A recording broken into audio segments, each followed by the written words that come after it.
What is a kitten's favorite way to prepare potatoes?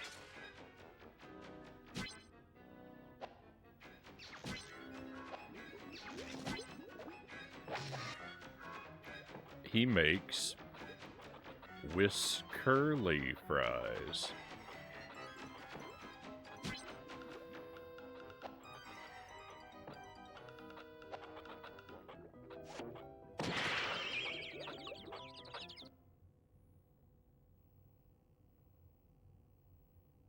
Welcome to the stream, my friends. Happy Friday. I hope your weekend is getting off to a good start. Boo.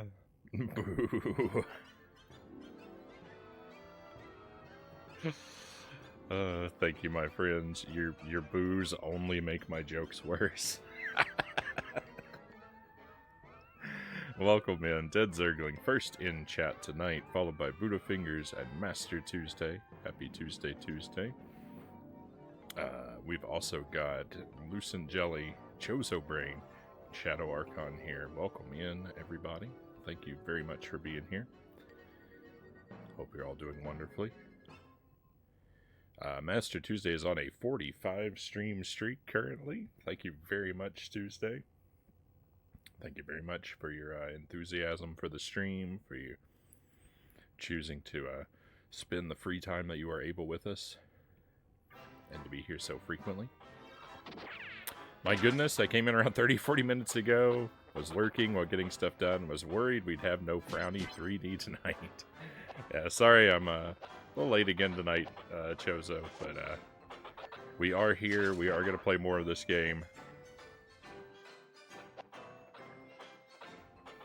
I might actually kind of be looking forward to it. Thank you, Shadow, for the 10 stream streak. Very much appreciated. It's great to have you with us, my friend. Those are the best jokes, Jelly says. Tuesday's gonna take my spot if I miss any streams, Zergling says.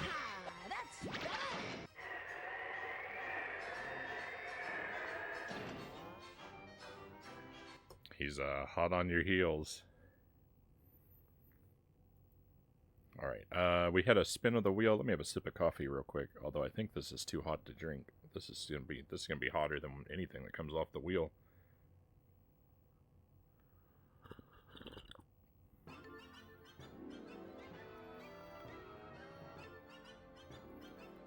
That sort of slurping noise. I'm sure the mic caught that. That was probably very unpleasant. Sorry about that. That's the only way to safely drink the coffee when it's that hot. Alright, so wheel. Let's go. Everything in its proper place. Looks good to me.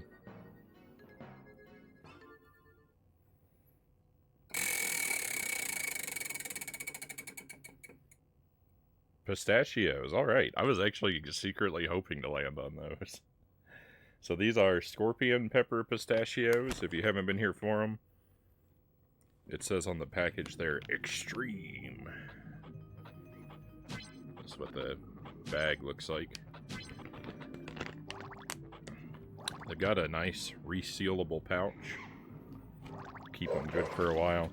But I've got them pre-separated into little mason jars for my convenience.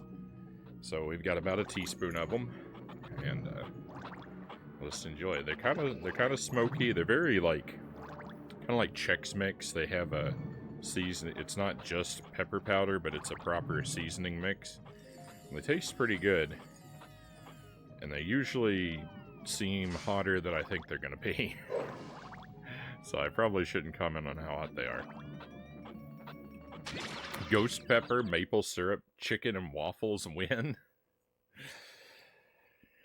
That sounds pretty tasty. That's something I would eat.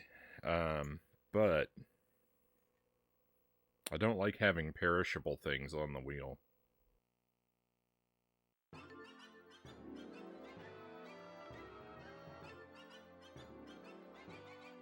It might not be a bad thing to miss a stream, Zergling says. I love you, Frownie, but the pressure is getting to me a bit.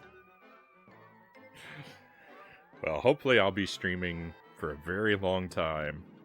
So even if something happens and you lose the streak, there'll be plenty of opportunity to start again.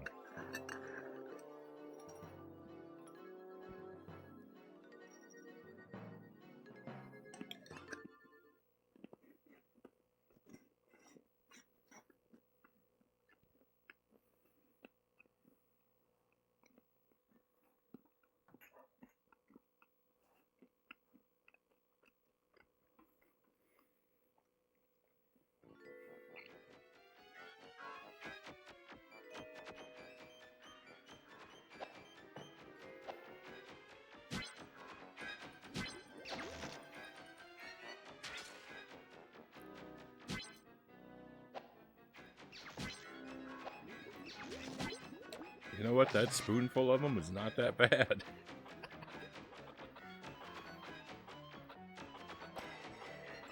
Usually I say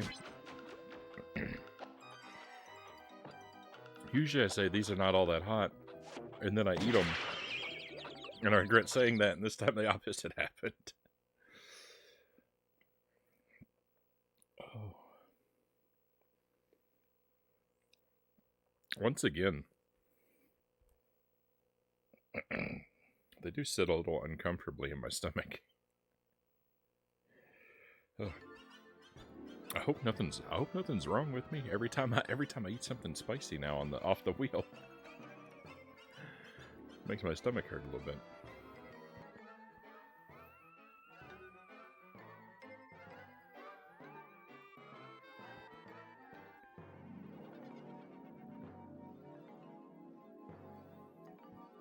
I kind of want to try to make that, Buddhafinger says, the ghost pepper maple syrup chicken and waffles, but can't take the haunted peppers.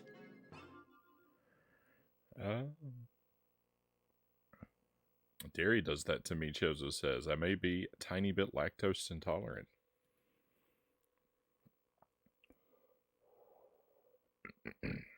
That would be, I would personally find that very devastating. I would probably, well, I don't know.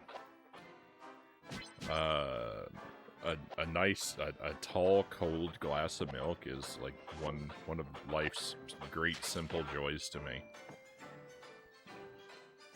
I'd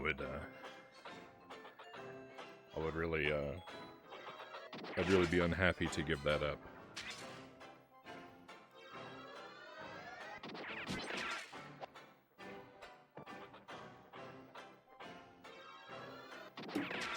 If it came to that, you could always try goat's milk instead. Perhaps. Maybe I could get used to it. I don't know. I've tried goat cheese a couple times now, and I don't know. It's just not for me. Nothing serious, Chozo says. This makes my stomach feel a bit ick for a bit. Because I love milkshakes. I go to this local ice cream place, and they make insane milkshakes. I haven't had a proper milkshake in a while. At least a few months.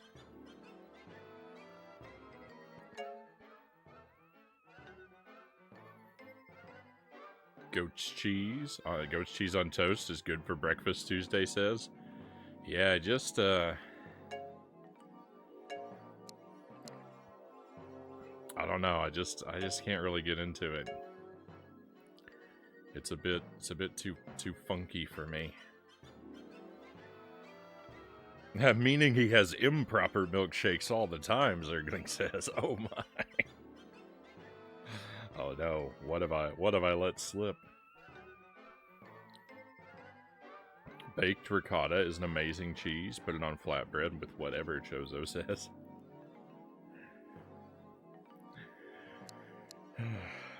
So, I don't really know how I feel about this game. It's not good, but it's not agony every second that I play it. I thought that this boss was a really cool idea and concept. It was just very jankily executed. The water levels, oh, this water level here, that was a very unpleasant discovery that there are water levels in this game, and I think that's what's up next for us too, is another water level. So let's get it over with.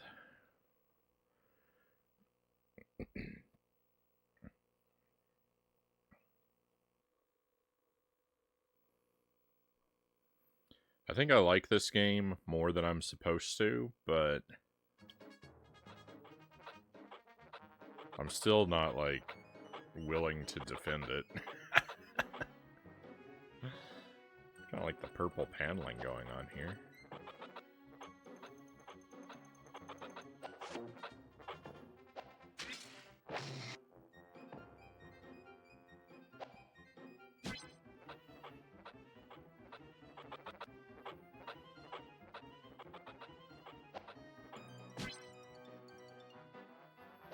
It got off to a little bit of an unfair footing having to play it last night too, because I wasn't mentally prepared to go into this game last night. I thought we were going to be doing a different game and then it wouldn't function properly, so I had to put this one on earlier than I was ready for it. I think that hurt me too. It's just, I don't know. I'm feeling good tonight though. I'm feeling ready for it.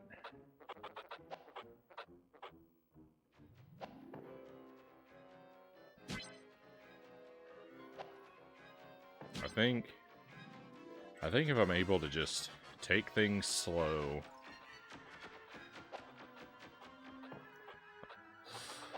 if I just consider and plan my jumps, and I do a good job checking out my environment beforehand,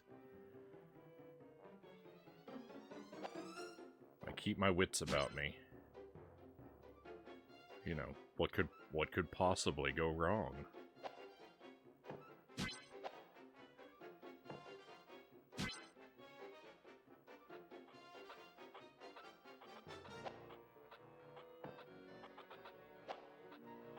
Oh, nice. He's sad this isn't another water level. Oh my goodness. I am overjoyed that this is not another water level. That right there, game of the year. All it had to do is not have another water level. I'm sure there will be another water level at some point.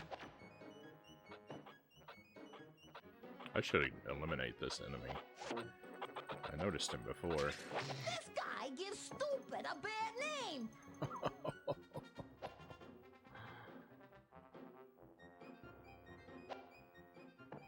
Brutal, Bubsy. Brutal.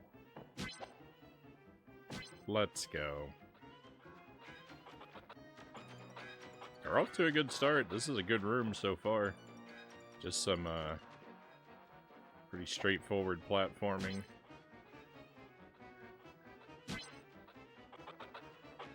I can enjoy this. Big gear over there reminds me of like a Castlevania clock tower.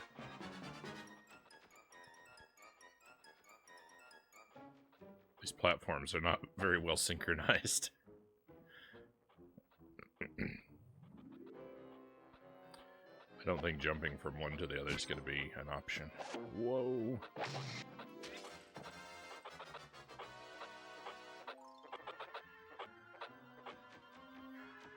I like the purple panels better than the orange panels. What happened to me? What, how did I get hurt? I don't understand. Oh. Probably that thing. What even is that? Giant ghostly bullet?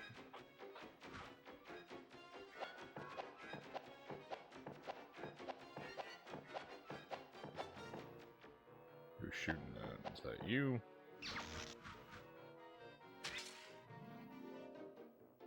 I hope I can jump on this enemy too? I don't know. Oh, no. I thought I was safe. I thought I was well hidden. No.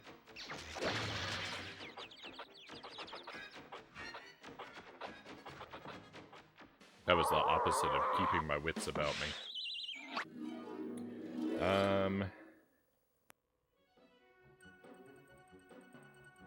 It's more this game is called the worst ever by many people, but this game is far from the worst game ever. It actually functions, and you can see what you're trying to do. The controls are just terrible. Yeah, I mean, the controls are inexcusable. the way it, the turning. It's really, well, it's really kind of everything Bubsy does, but I think the turning is the worst part of it. It's so slow. He turns so slow.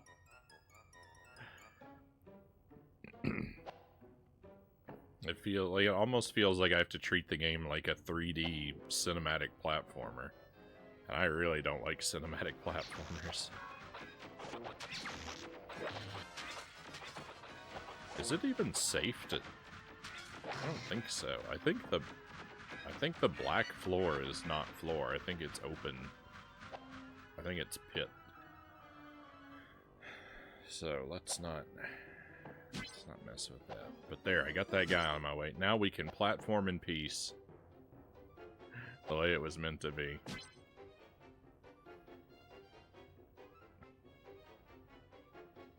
Did you attempt cleaning Bubsy 2 at all? It's a flash cart. There's nothing to clean.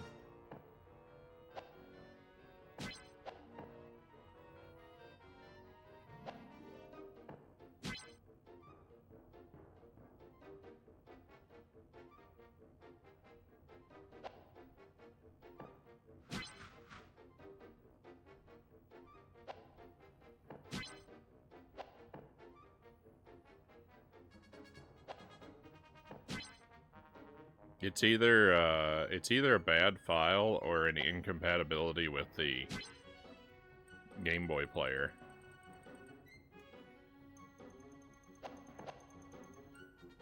And I don't know which, but I didn't do anything to experiment or solve the situation. I just figured I would just abandon it.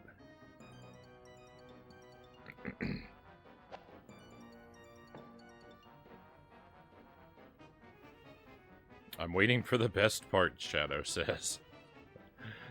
Yeah, well, we'll get there. I don't know. I probably shouldn't.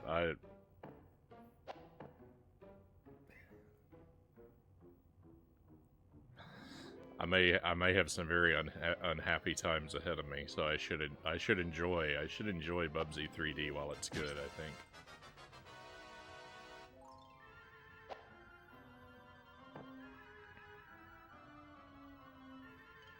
Duchess tried playing this, made her motion sick with the camera and jumping. It's very jarring. Yeah, I can get that, yeah.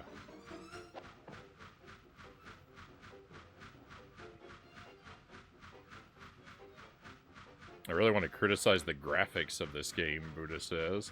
It's not a looker on the PlayStation 1. It's very, like, you know, unfinished.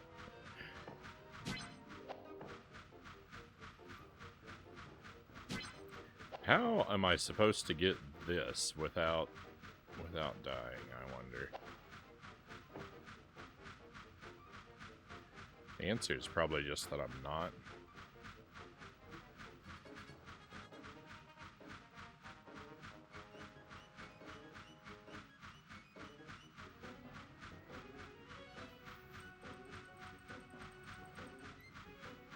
Hey, Christian Cool, thank you for the lurk. Hope the weekend's off to a good start for you. Weekend is... yeah, starting off okay. No complaints. None yet, anyway. You can walk on this. It's not a pit. Alright, well, I just said the game is unfinished. Like, look. There's just nothing. There's just nothingness. And you're supposed to be okay with walking on it. Oh. I didn't even know that guy was there, and I almost dodged him by accident. Keyword almost.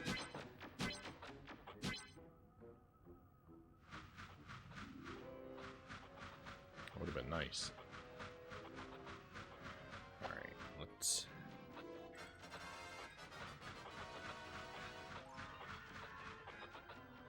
Come on, can I get this guy without taking a hit?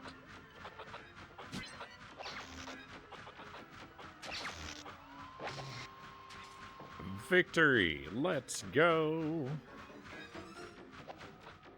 That was as good as it could have possibly been.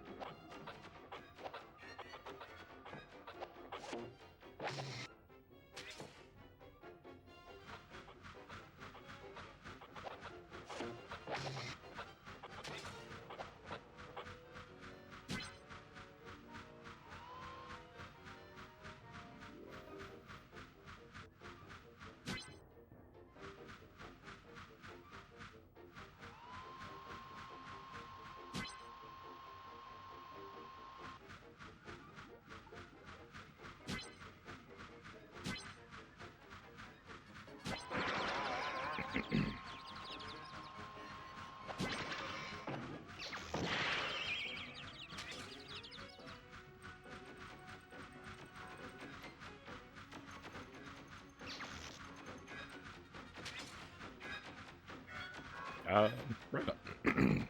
Right on, Chozo. That might be useful to me. Although I haven't had any problems. Myself until this game, or until Bubsy 2 on the Game Boy.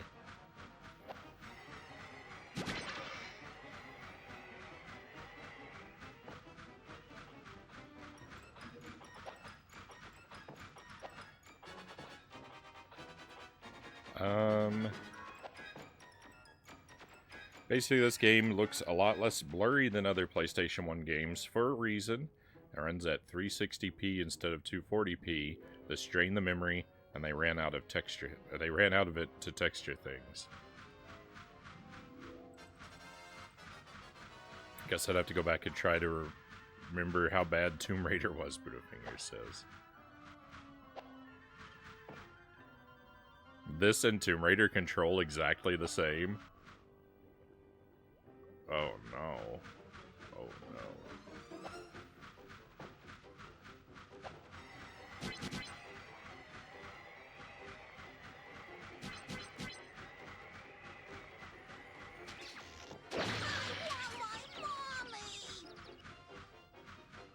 So, I don't need to be in a rush to play any Tomb Raider games then.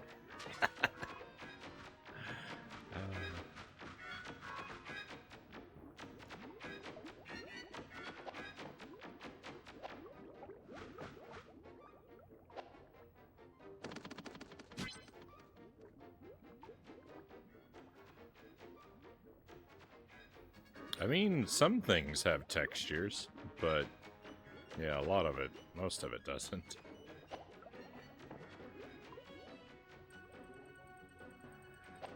They got a few textures in.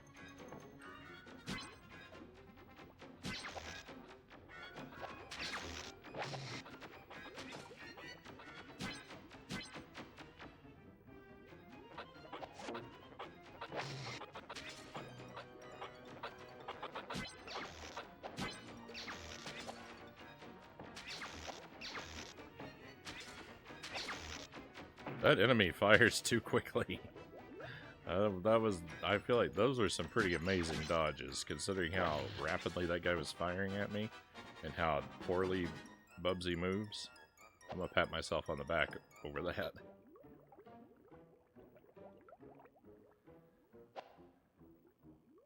Whoa.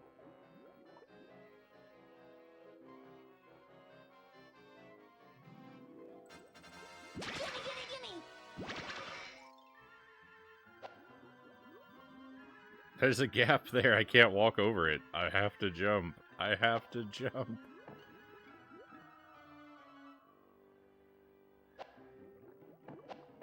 Alright. I feel like Tomb Raider handles it well by not combining platforming and combat. I feel like maybe they should have just made it so that enemies can't fire projectiles at you if the camera doesn't see them.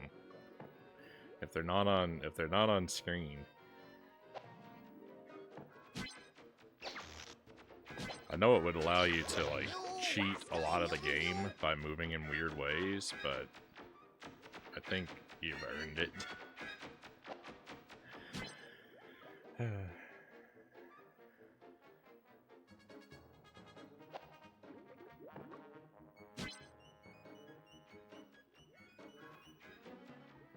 Because it takes so long. Because you can't really control the camera independently of Bubsy. You can, like when you lock yourself in place, but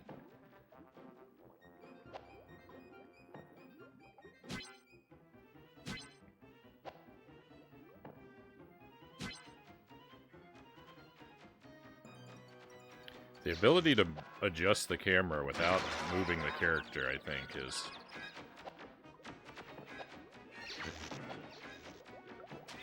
really crucial to 3D platforming.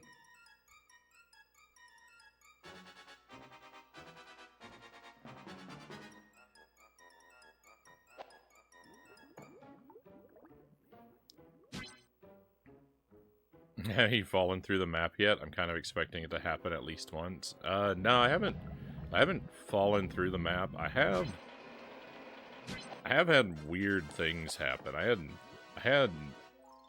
had some weird thing where I ended up stuck in a permanent glide above the boss. The first boss. So that was kind of a janky and broken moment, but I don't think I've gone through anything yet. I think I might have gone through a wall at one point. But I didn't end up out of bounds. I ended up in a secret area.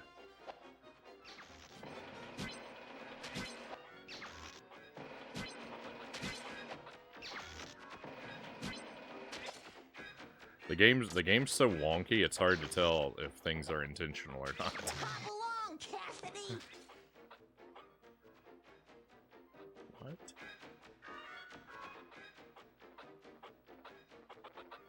I really don't like that the game doesn't count our atoms. There's no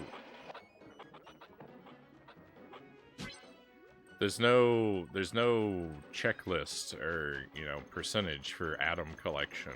There's no atom tally board. And I don't like that because that disincentivizes the atom collection. I want the game to force me to get all these so that I'll get them all, because if it doesn't, I might not. I definitely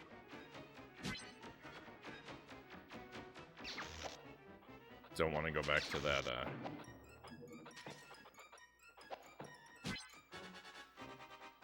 water level.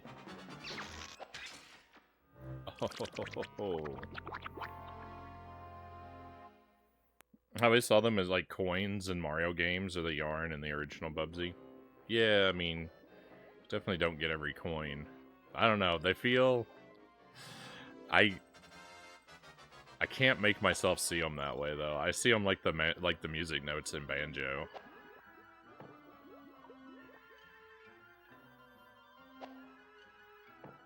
Because it seems like there's always exactly 200 of them. That was rude, what it just did to me there.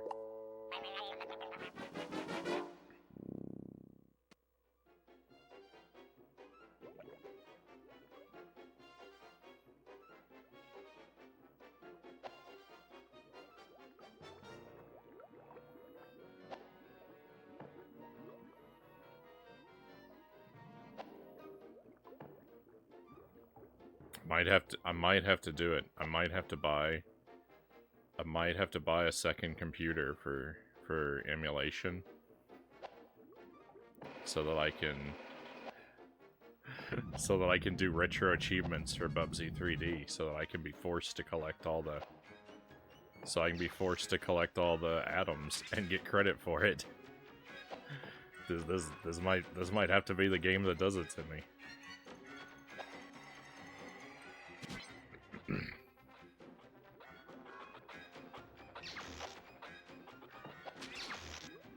You wascally mutant, you!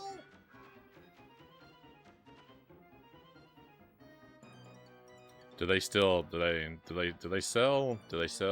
modern video cards with composite out?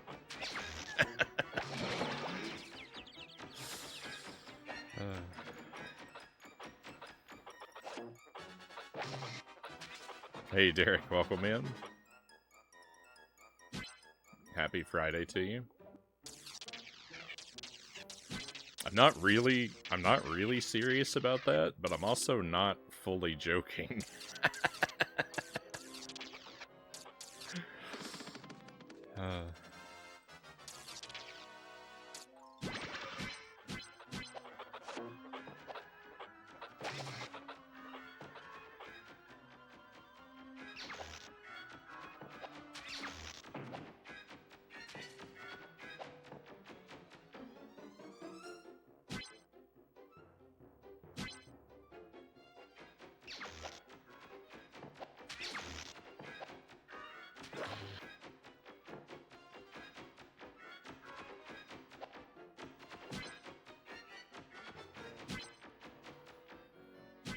Picked up Mario vs. Donkey Kong tonight.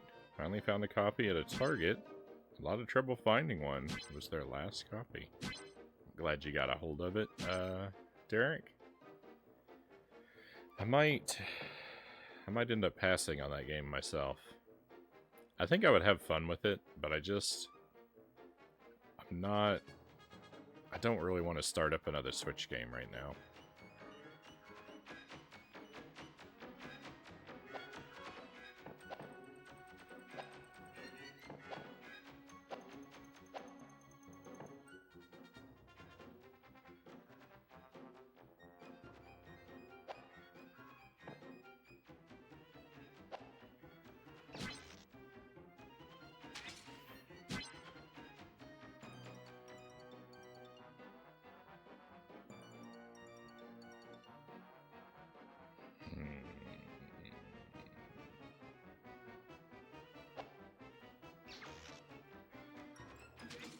Float like a butterfly!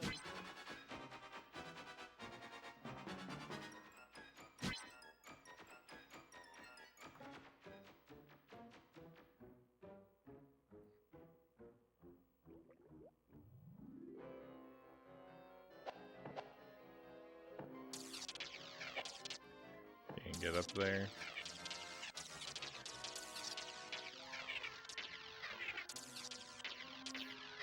This lightning's a fun obstacle. Probably there's a switch to turn it off somewhere. Be my guess. I don't know what the story behind these walls is.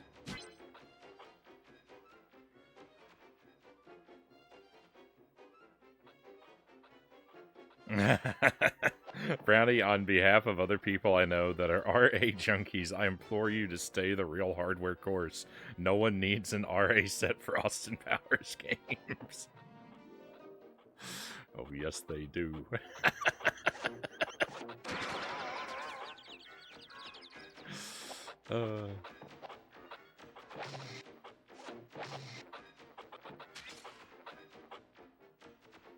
Dr. Evil Knievel. Clear the whole game on 1 credit. 10 points.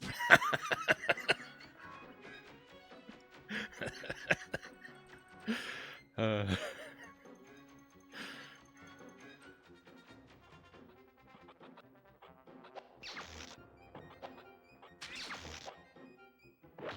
boy, it looks Thank you good for the now. pistachios, Derek.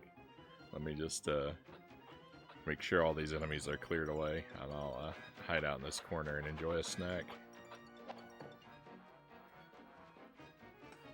I think I'm gonna have the chocolate pistachios again. You also realize you're opening the Echo door again with RA. Oh yeah.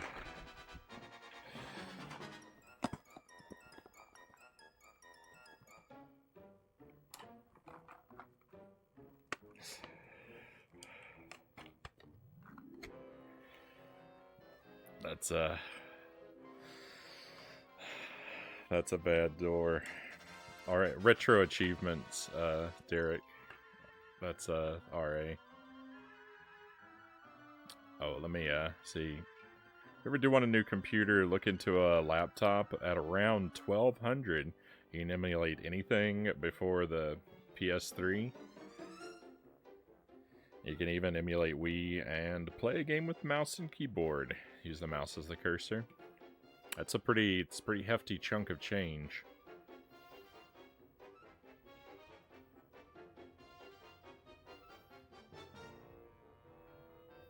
Oh no, Derek says. Yeah, it was just musing out loud about the benefits of RA.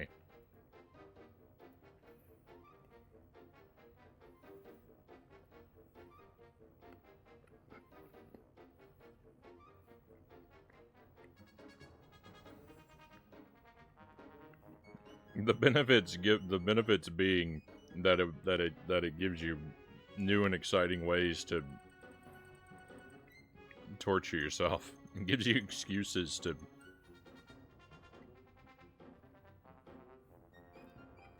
torture yourself with games, which, you know, I'm always looking for.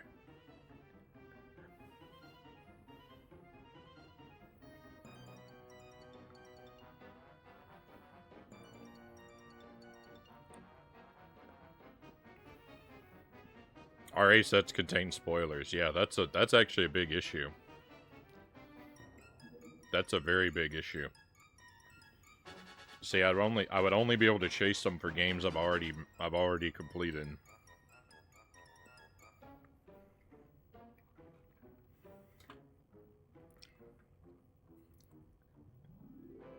So there's really very little point.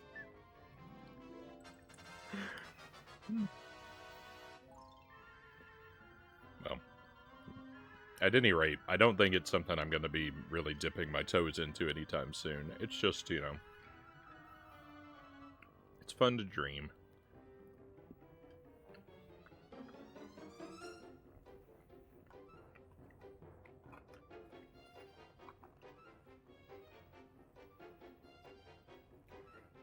Besides, what do I need? What do I need an online scoreboard for, really? There's no reason I can't force myself to just collect all these atoms. Just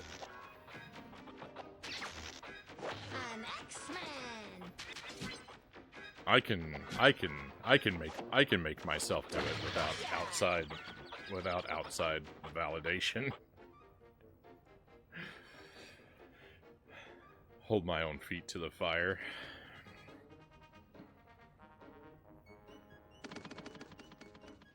That's the spirit, Frownie. Up and at 'em. I'm perfectly happy to do it just for the sake of doing it. Intrinsic motivation and all that.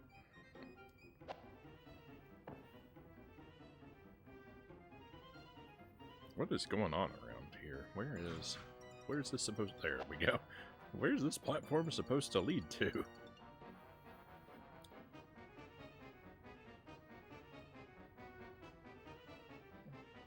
Can't you not look at the achievements until after you finish the game? Yeah, I could just, you know, do that. Just only look at the set after for games I've already that I already feel I've satisfactorily completed.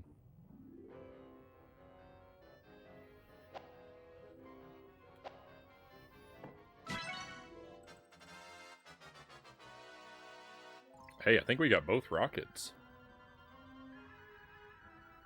If you want to focus on things before the PlayStation 2 and GameCube, you could probably find a computer under 500 to do everything you want. Yeah, and I'd probably go second hand with it too, and so I'd get it, you know, even cheaper.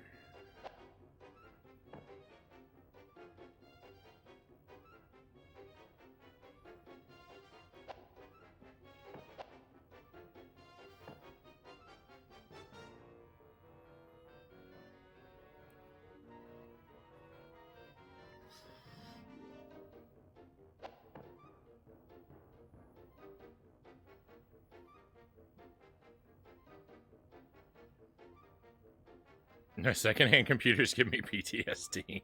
Yeah, I mean, it's not... I'm not always comfortable with them.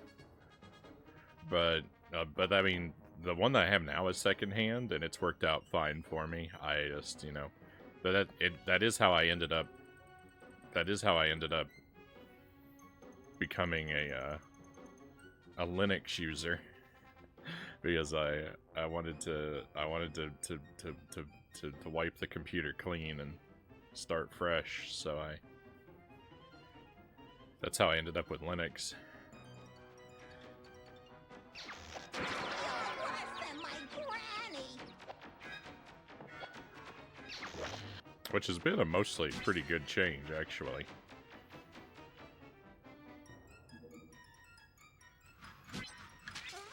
That's the stuff.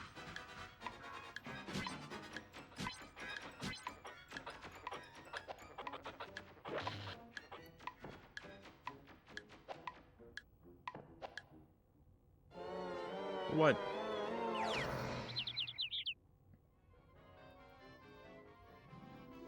Frownie, if you don't collect all these atoms, you will be personally responsible for ruining my night.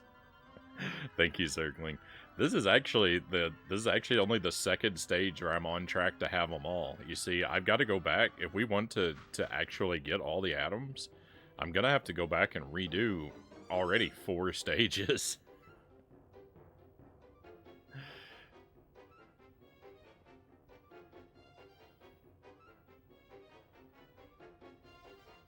I'm keeping a mental tally of which stages I've actually gotten them all on, and so far it's only one. It's only stage 1, and maybe this one because I'm close. I'm close on this one.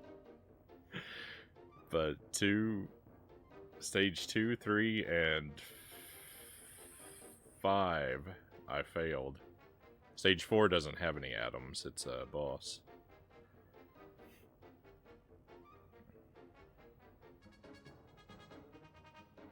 On stage 2, I know where the atoms I missed are, though. So I know how to get them all, even though I didn't. Stage 3, I don't know. I didn't find the last few at all. Keep going, wingman. And stage 5 was that water level, where I got basically none of them.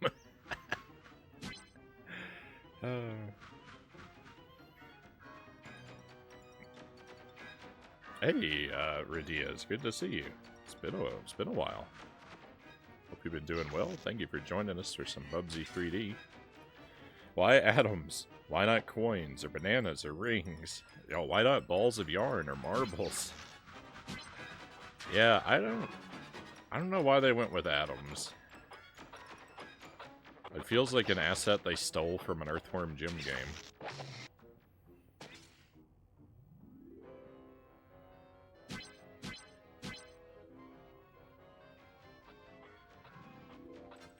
I vote you take Sparrow as your shopping buddy. I think Sparrow would be happy to lend a hand there.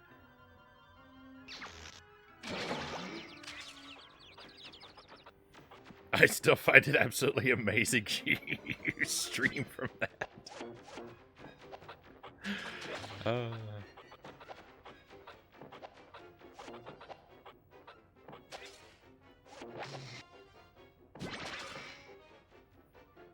Bonus round.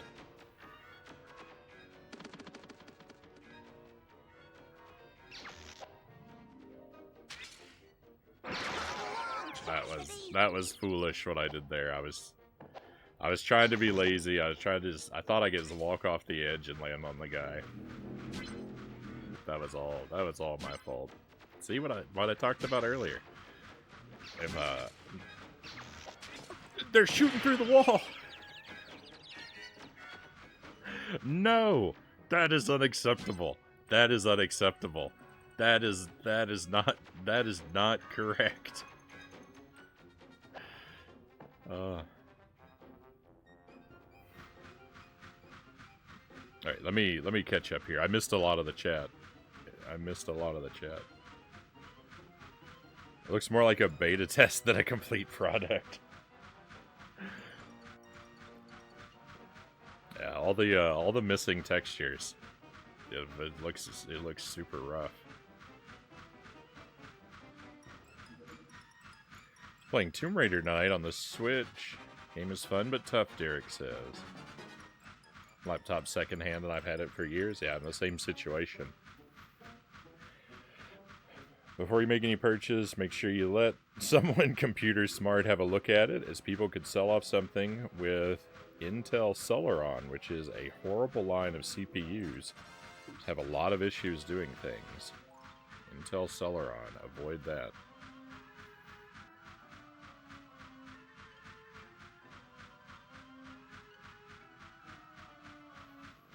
They're bringing back X-Men from the 90s, Derek says, so I'm watching the old seasons to catch up for the new show. I watched a little bit of that show back in the 90s. I've never been a huge X-Men fan. I mean, it's alright, but... Did he just say something about X-Men?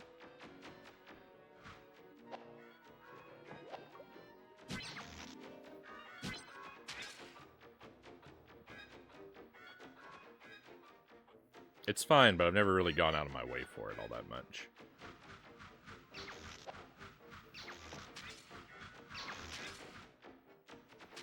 I was more into Batman and Spider-Man than I ever was into X-Men.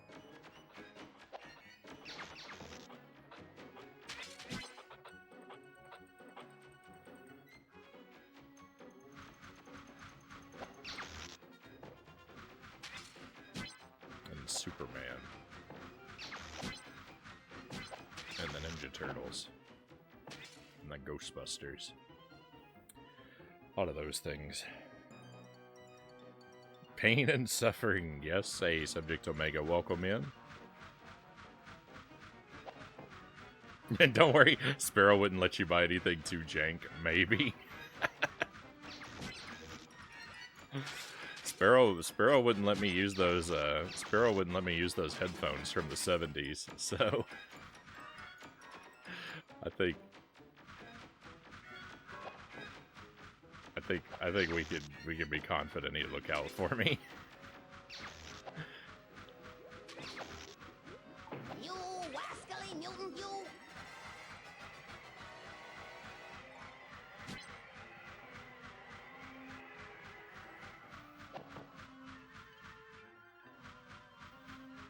Bubsy hears and sees all. Those shows are good too.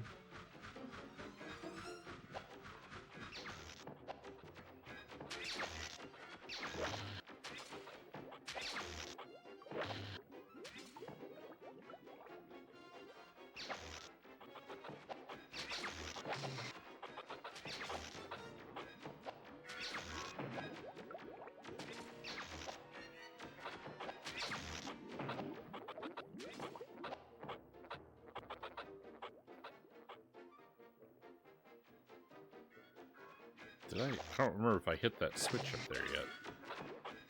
If I did, I don't remember what it does. Oh no. I have to go back, see if I can get back up there. I hope I can get, oh yeah. I can get back up there anytime I want, no problem. No problem.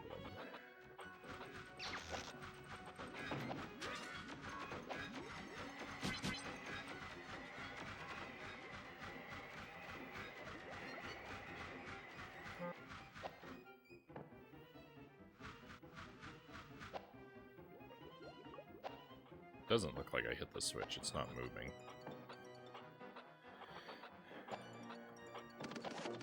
Platform. Oh, I see.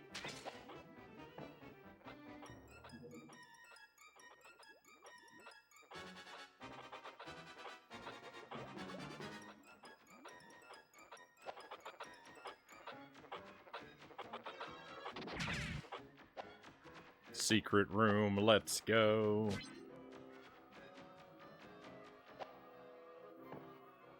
Agent Frownie always finds all the secret rooms. Look at that. Look at that. That looks scary.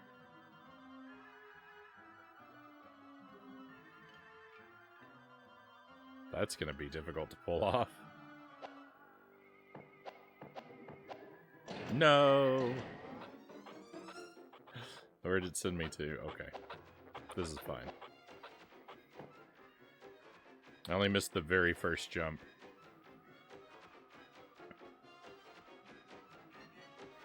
I have to admit, though, those headphones were quite the look, Buddhafinger says. Have these earpads started to crack and flake yet? Let me take a look.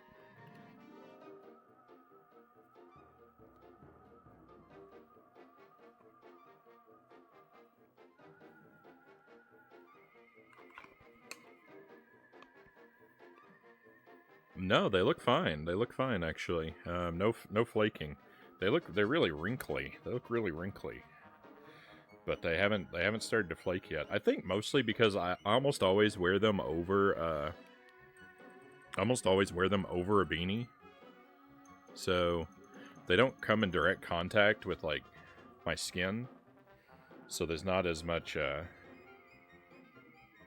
know, like the oils and the sweat and all of that fun stuff doesn't have as much opportunity to work on them.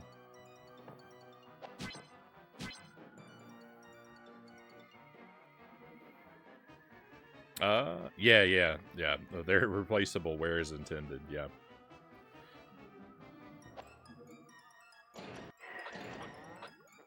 Yeah, I knew that about them early on, but and I'm wearing them over the beanie. It wasn't a choice that I made to protect them. That's just how I just ended up wearing a lot of beanies since I moved down into the basement.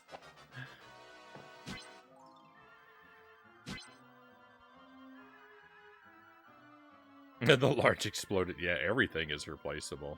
Everything is replaceable. Right? Oh my goodness. Well, I'm making it further. It's just every time I get to a new platform, I have to fall off it the first time as like a rule. Oh no. Never mind.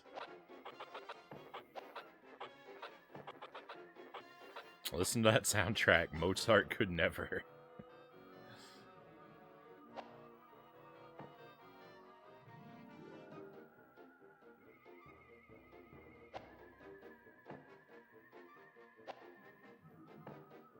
Whoa.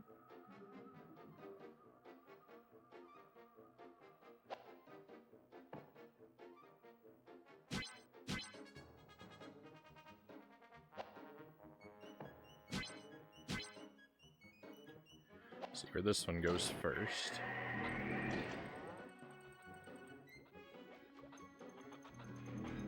Oh, this takes me to the exit. Finding that was mandatory? Certainly not.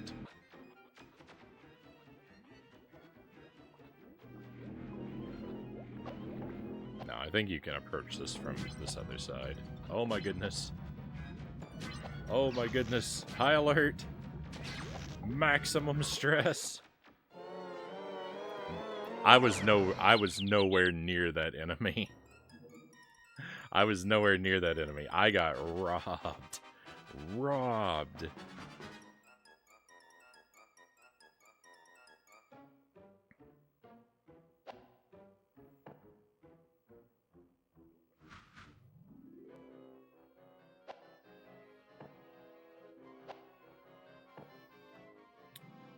Declaring myself lurking now, Zergling says. I'm failing at the game of staying awake hard. Could dose off at any moment. I'll thank you for the lurk, Zergling.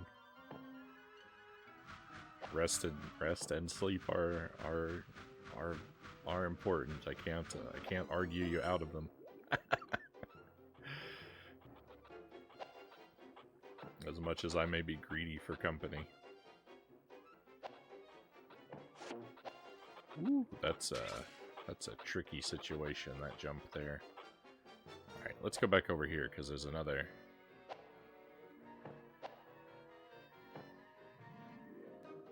path. This is very scary.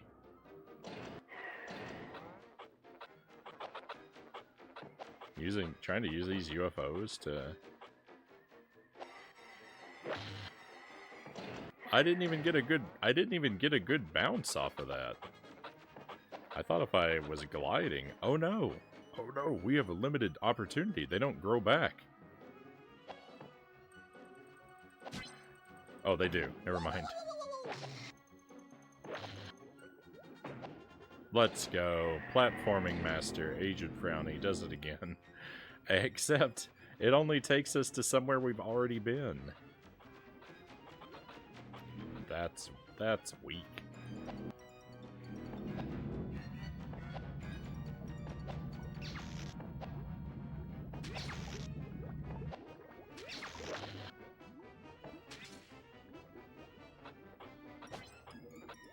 I can't make that jump up there?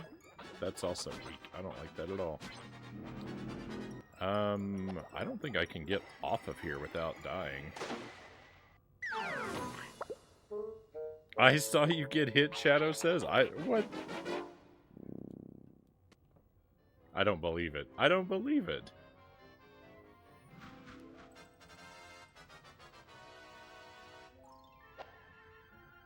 I was a mile away from that guy. The platforming in this game is more solid than Barbie. I've yet to have the joy of experiencing that one.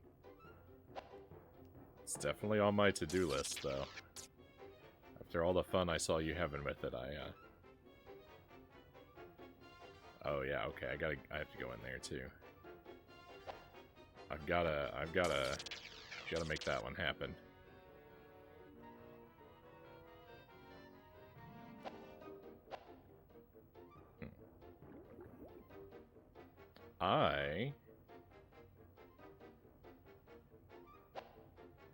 I may have blundered this level too. I might not be able... It actually might be impossible for me to get all of the things.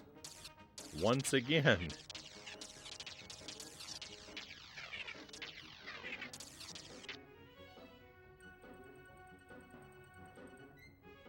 I'm gonna have to repeat this whole level. Because I can't get back, I can't get up here. I missed my chance to get up there. I don't...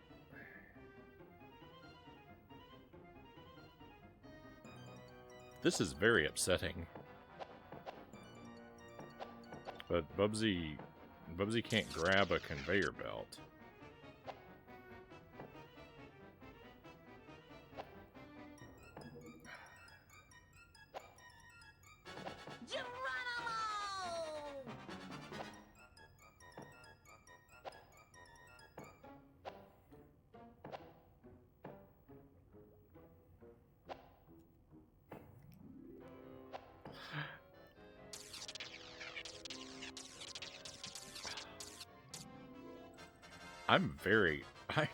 I am very upset. So there's too many situations like that in Bubsy 3D. There's something I'm going to complain about. There's too many situations like this where if you don't get... Oh, never mind. Never mind. There's a way back up there. Well, there are situations like this, though. This isn't one of them, but there are other situations where if you don't get something first try, you're locked out of completing the level without restarting it. And that's not fun. This isn't one of those. All right, sure. But there are situations where you have to use one of those atoms to break a wall to get to a secret, and if you collect the atom instead by mistake, there you go. You can't break the wall, you can't get the secret atoms, you can't complete the stage. So that situation does happen. Even though this isn't one of them.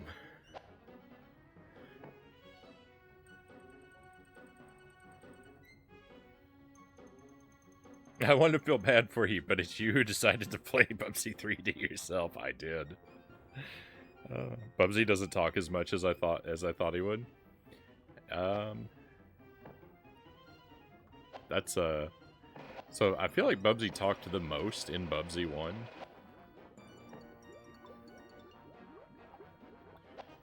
Bubsy 2 and this one have dialed back a bit. on the Bubsy dialogue for sure.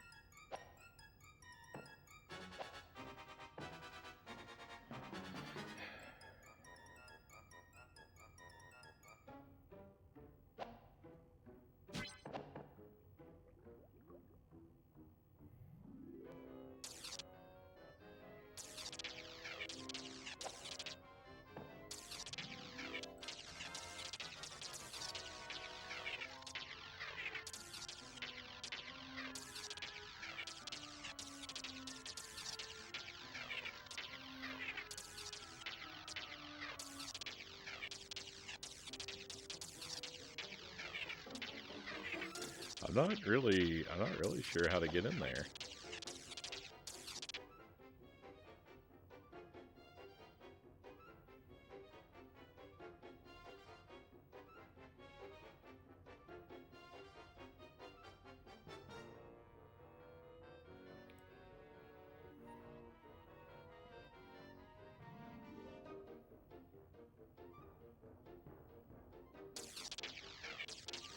I hope I wasn't supposed to throw an atom at that purple thing.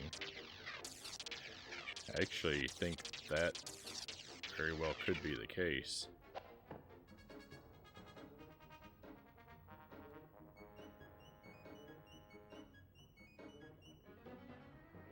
I don't know if any of these I don't think any of these platforms are probably high enough to get me over there.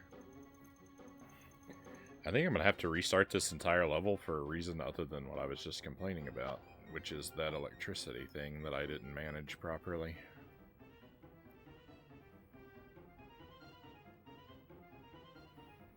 Right now, it's not Bubsy that's the problem, it's the urge to collect.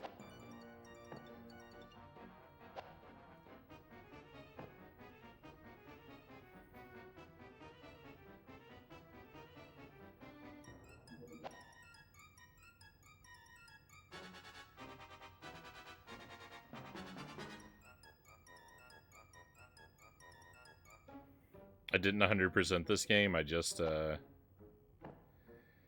beat all the stages and bosses, so I don't know anything about the secrets. It's alright, we'll find out together.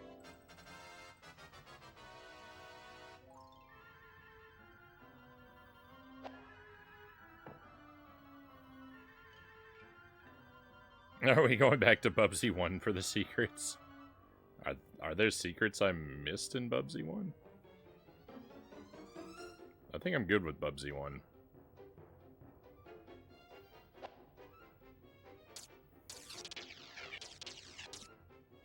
I say that semi-facetiously.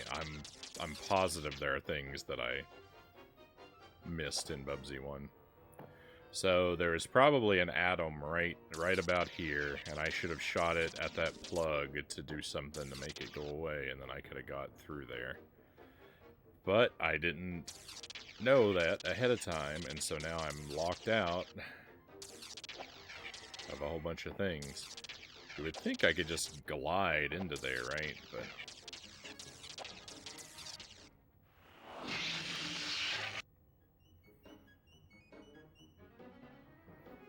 I've been meaning to go back to this game to get all the rockets.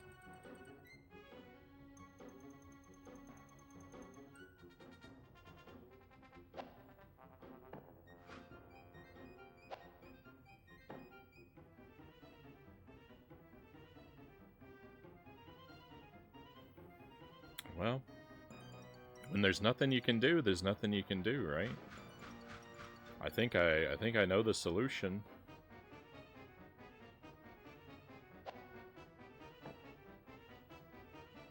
But I can't do it unless I restart the stage.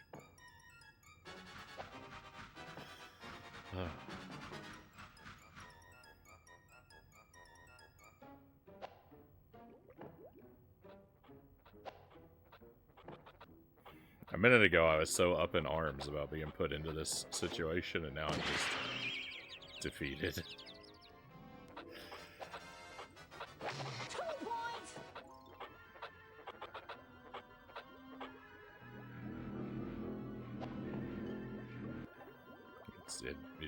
It's knocked the fight out of me.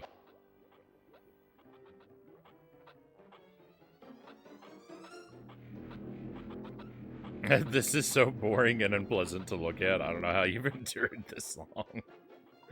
I actually don't. It is dull and it's frustrating to control, but I don't. It's not anywhere near the agony that I was told it would be.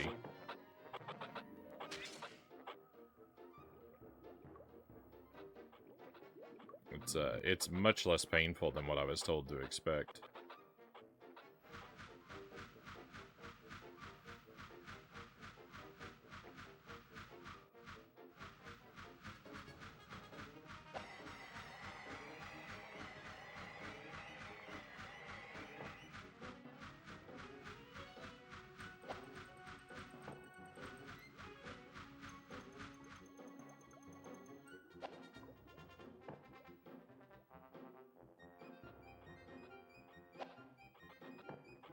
I've also played a lot of games that are I've played a lot of games that are more dull than this, and I've played a lot of games with worse controls than this, like both recently.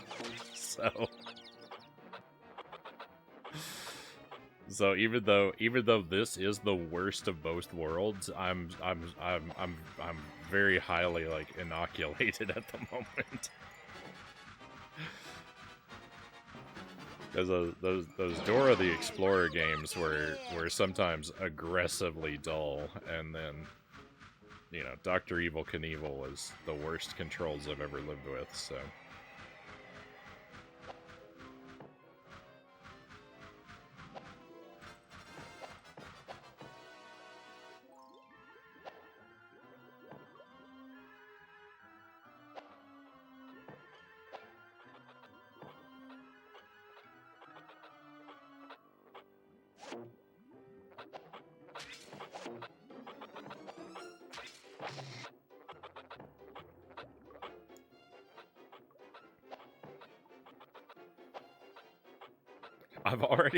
I've already concluded that I'd have to redo the level in order to collect everything, and yet here I am. And yet here I am struggling and losing lives to get things I know are unnecessary. That I'm just gonna have to get again. What is wrong with me?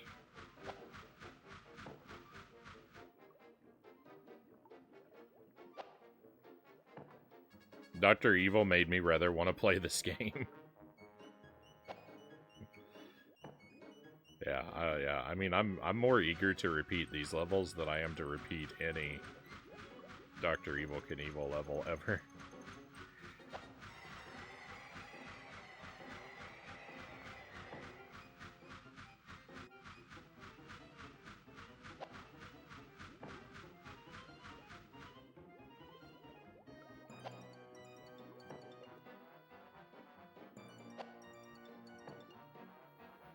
Hey, Chompy, welcome in.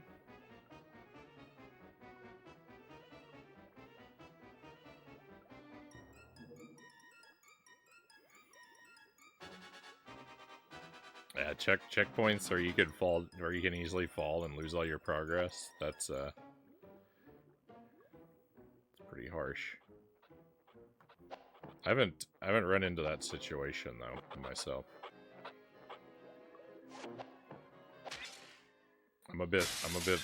I'm perhaps a bit early on in this game yet.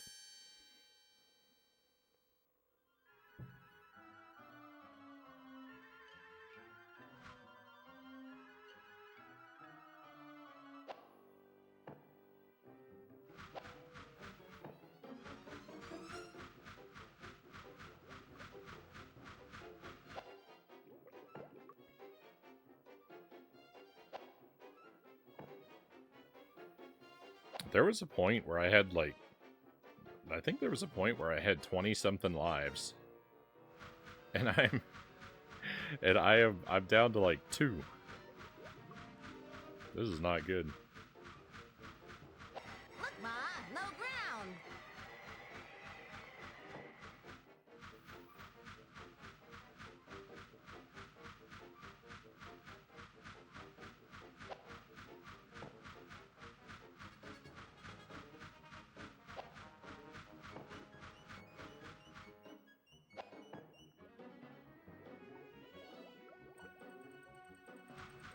Bubsy, one other problem, it didn't put you back at your last checkpoint based on progress, but based on which one you got last. Yeah. And that...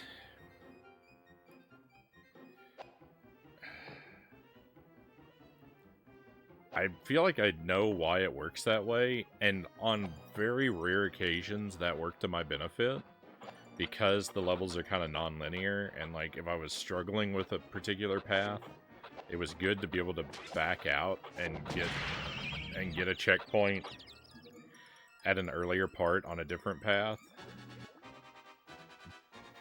But usually it was terrible.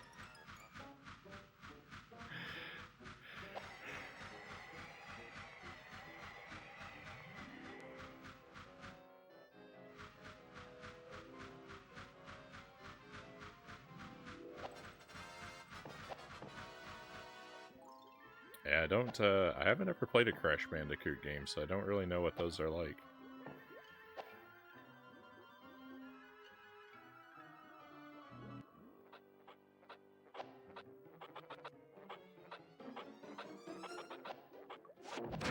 This enemy is the final boss of the game.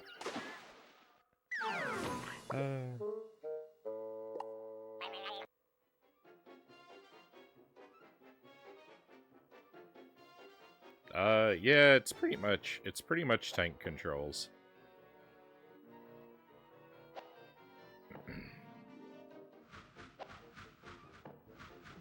Forward is always Bubsy forward. The thing is, like, I don't really think about it the same way as tank controls because the camera isn't fixed. The camera is glued to Bubsy's back. So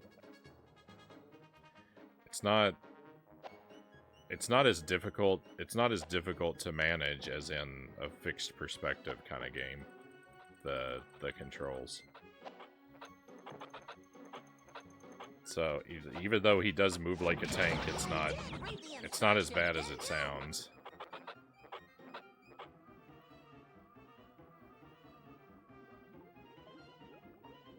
And this is definitely a charmingly bad game, Chompy says. Buddhafinger says, I question the charm.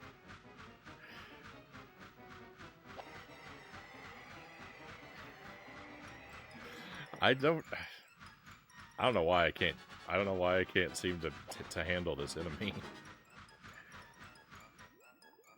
Tried going slow, I've tried going fast,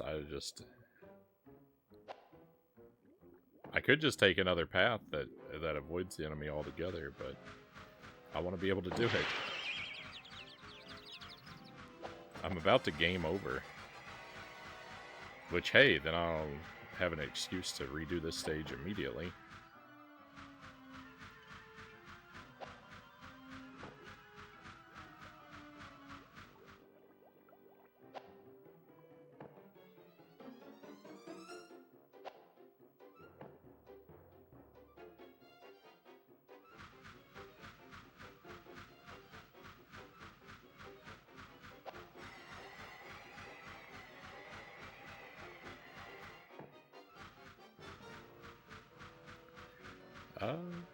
I'm happy to have you here, Omega. Sorry you can't seem to get to sleep.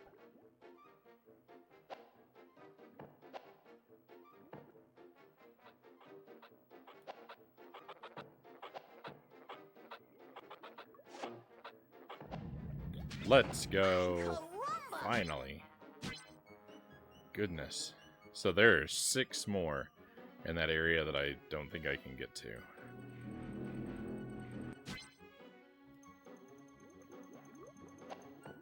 So, another time. We were close. We were close to 100% on this stage.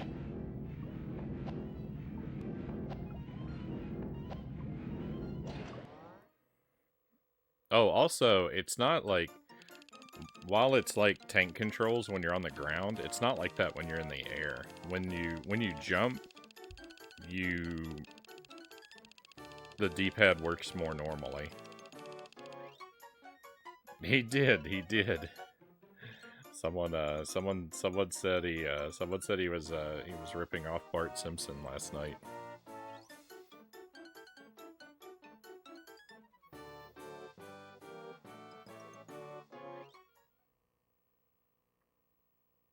Yeah, Derek said I'm finally playing Breath of the Wild. Yeah, it's no Bubsy 3D. Camera tilting down while jumping is a merciful touch. Yeah, it definitely helps, but it at the same time it is a bit disorienting to have the camera move so much. The game, I don't know. I don't know what the game would be like if it didn't do that.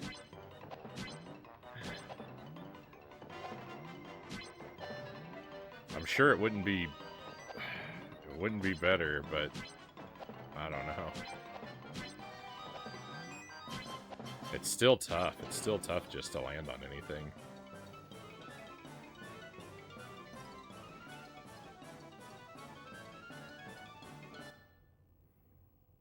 And where's cows?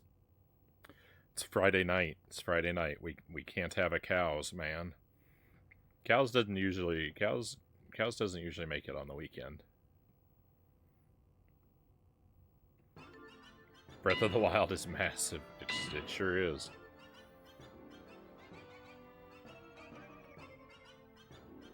It's a great game. I had a pretty magical time with that one. So, as I remember, we 100%ed the first stage, and then I haven't 100%ed a single stage since then. And I don't know if the correct move is to go back and 100% some of these now, or to just beat the game and go back to doing it. Because if I do it now, I remember where I blundered, and if I go back to it later, I might not remember what the levels are like.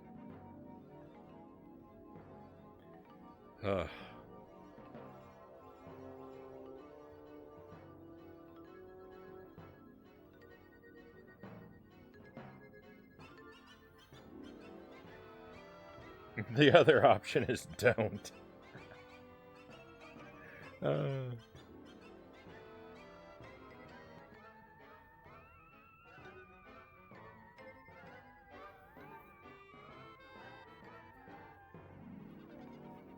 I just jumped the whole game so I could see where I was, Shadow says. Oh, I wasn't even paying attention to the cutscene. I'll have to double check. I'll have to double check my own VOD, but I'm pretty sure I 100%ed level 1. I know what my mistake was on level 2. And I know what my mistake was on level 5. Level 6. These other two I don't. So let's go back. Let's try and 100% them as we go. I was kind of rushing last night. Let's swoop back and catch up on some of these. How long could it take? We already know the levels, right? I would love to watch, to be honest, I would love to watch a 100% run. I want to find everything. I want to make sure my playthrough of Bubsy 3D is complete.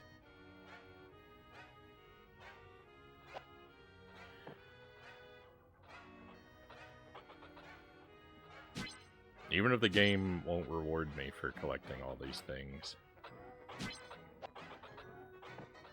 Ah, one-stop shopping. I think it's good to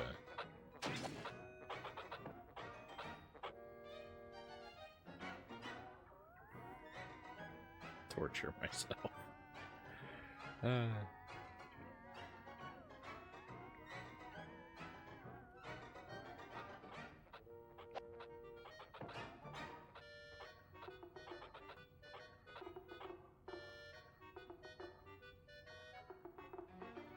Considering you need to use some atoms on obstacles, I don't know how you can rightfully track it. Well, even if you fire an atom, it still counts as collected.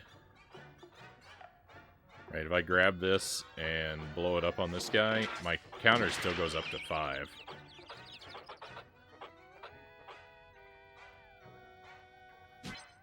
Yeah, otherwise I wouldn't. Otherwise, I wouldn't bother.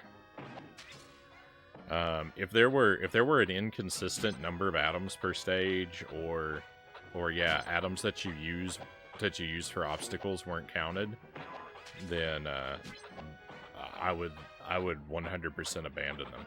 But because there's a finite there's a fixed finite number that can all be collected, my collecting drive is switched on. And I feel like I want to get them all.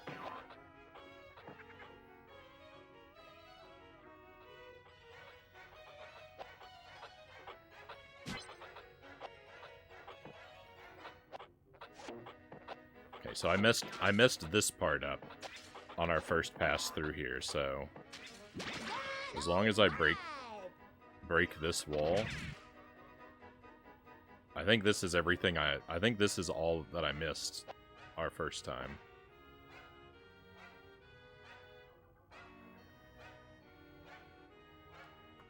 So if I get all these this time, then we should be able to clear this level with ease.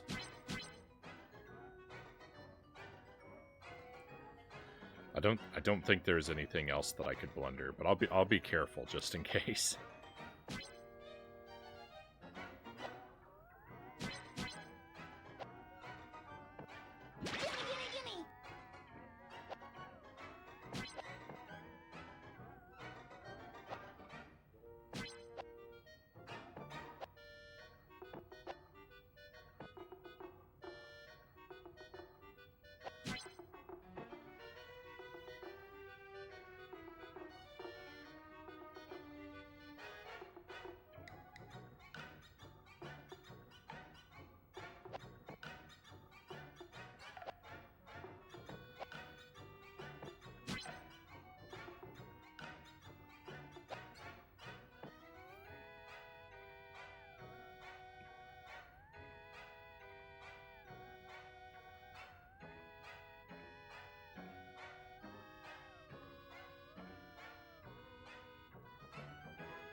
And Bubsy's got to take a rocket to the sun so we don't have any more games. Bubsy's stuck on the moon. That's a Mega Man joke, right?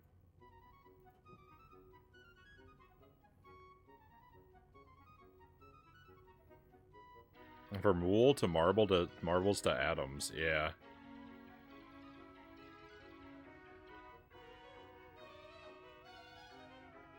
Did anyone who worked on this game work on other games in the future? That's a good question.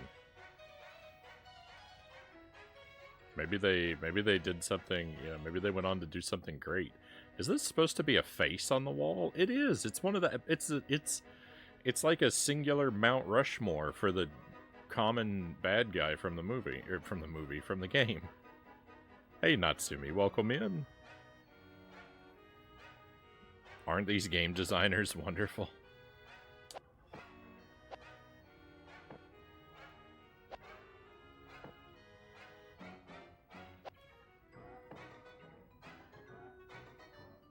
Most of the team went on to make Siphon Filter. Pretty sure this is the Siphon Filter people. I don't know that game.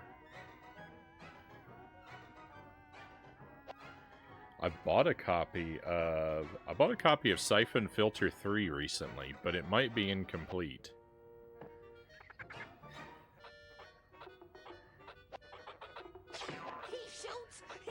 I found a stack of PlayStation games at a thrift store, the PlayStation 1 games, and they were all $2 a piece, so I just bought all of them. It was like, it's like 7 or 8 games. One of them was Ape Escape, and that was the one I was excited for. And the rest are just bogus trash, mostly, I think. But one of them was, I think, Siphon Filter 3. But it's a 2-disc case. It's a 2-disc case, and I open it up, and one disc is Siphon Filter 3, and one disc is Tomb Raider 2. So, I think if Siphon Filter 3 is supposed to be a 2-disc game, I'm missing half of it.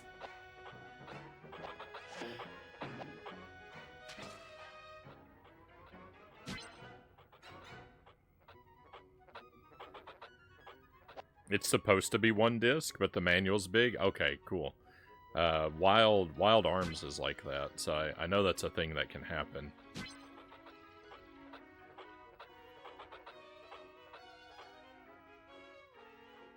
Bogus Trash, aka coming soon.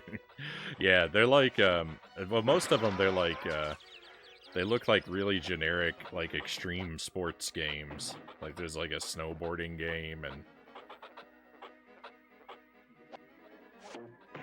like a, I don't know, like a scooter game or something. I don't know. Sting like a bee. I mean, maybe they're excellent. I don't know. Just, to me, they look like just... They look like pretty generic stuff. Would that be SSX? I don't think... No, I don't think that's what it was.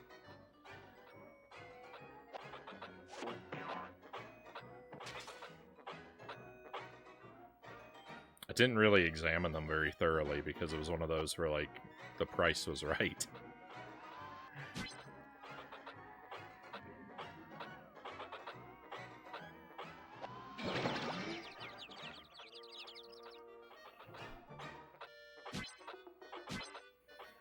At $2 a piece for them, and with one of them being Ape Escape, I figured even if I overpaid for every game by $1.99, that one at least made it worth it. So I just went ahead and got them all.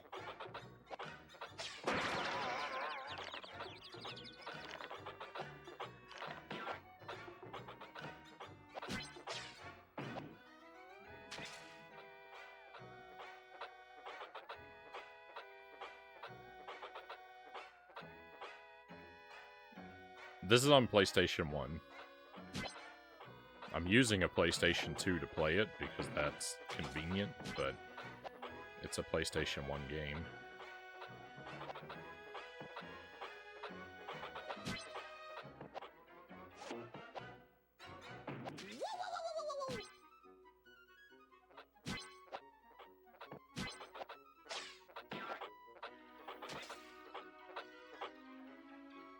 How do you know your health in this game? There's a thing in the top right corner that comes down whenever you take a hit. You get 3 or 4 hits.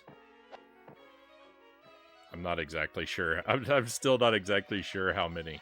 Some obstacles will kill you in one hit. Some enemies and some stage hazards are instant death. But,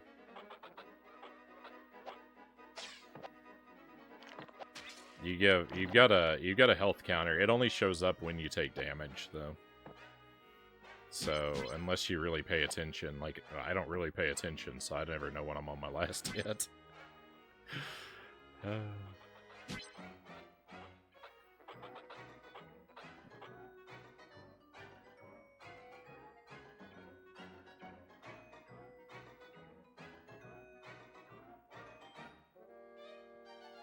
Alright, hang on. I missed a lot of the, Siphon Filter is the poor man's Metal Gear Solid, Chompy says. I love it. How did they make this and then a great game, Derek says. This is their first game out of college. All the Siphon Filter games are great, Natsumi says.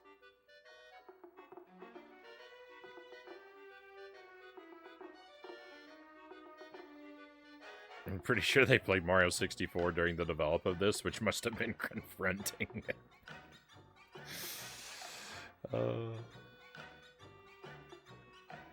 Oh, the sports games. I'm sorry. They're all PlayStation 1. The games I bought. They're all PlayStation 1 games.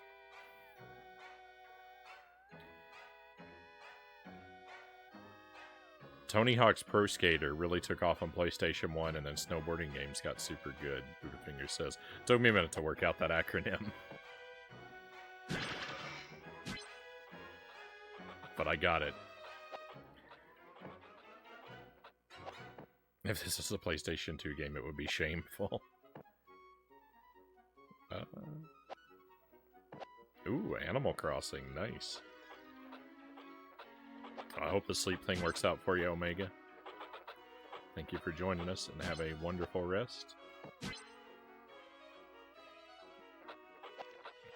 Surrender, aliens!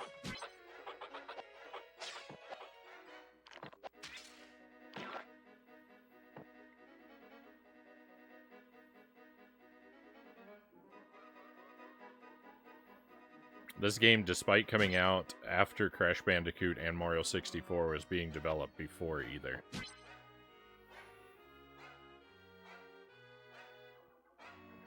I kind of thought that had to be the case. Like, I had heard that it came out after Mario 64, but I figured that even though that was the case, there probably wasn't really any opportunity to learn anything useful from Mario 64. I mean, I guess the useful thing they could have learned would have been just not to release the game, but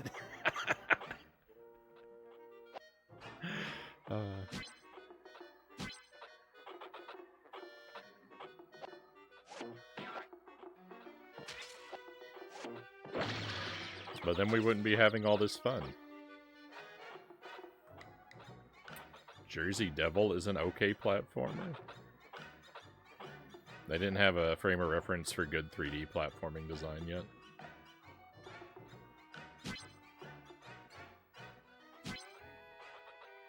Yeah, I don't know.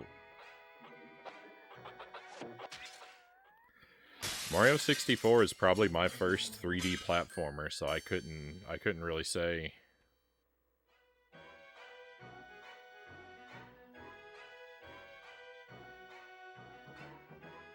What they might have been able to, like, what their reference might have been for, like, how to do things better. I don't know. Easy pickings.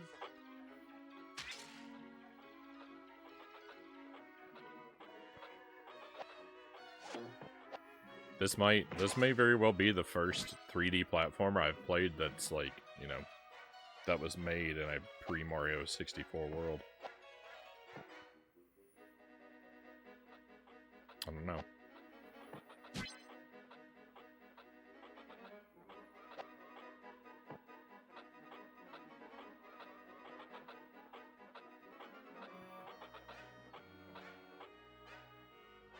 This is shameful for a PS1 game, Shadow says. I actually kind of respect them for having some genuine platforming challenge in this. There's some good stuff in this. It's not all complete. It's not all complete trash. Like, some of the, like, the design of the platforming and the ideas are actually pretty solid. Right? Platforms to drop out from under. I mean, it's all stuff that you see in 2D games, but, you know, it's good. It's good stuff. It's classic stuff. It's used all the time for a reason. The moving platforms and stuff that falls out from under you, and having to time your jumps around the enemy's projectiles and stuff. It's all good. It's just it controls so horribly that it controls so terribly that no one wants to play it.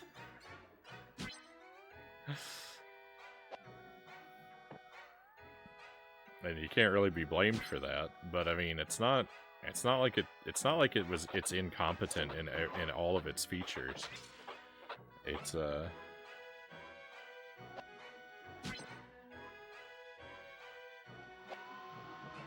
kind of just like Bubsy 1 and 2. It's fairly competent in most of its aspects, and then just the controls make it complete trash.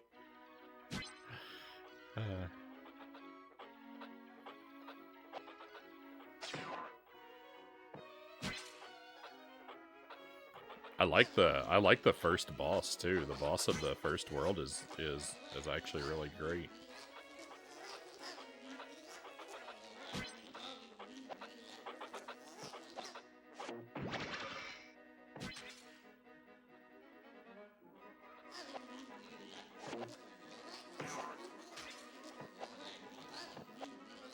I forgot about the electric guy's noise. I remembered the electric guys were on the stage. I forgot about the noise that he makes.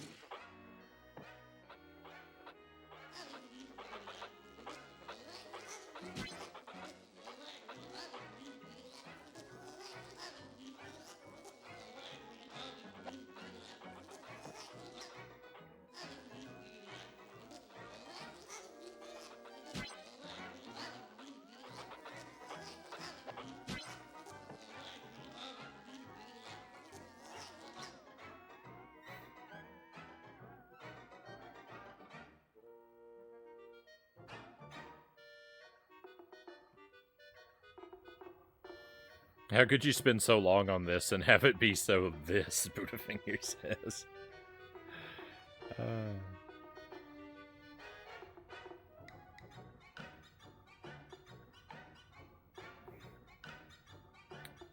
The lead designer, after Brink flopped 180 disposition on Bubsy 3D, from "this is the best we could do" to "it's an awesome game."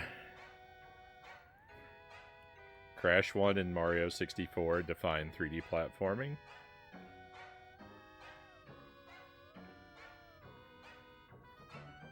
Crash is more linear, but the stages are 3D. And I like it in some ways. In some ways, it's better than Mario 64. I'll give it a try someday.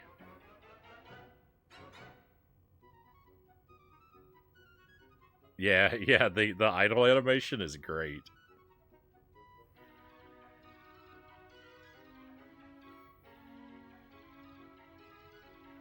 Kind of agree that I like that Crash is a pure platformer. Chompy says Mario 64 is a pretty crazy thing though.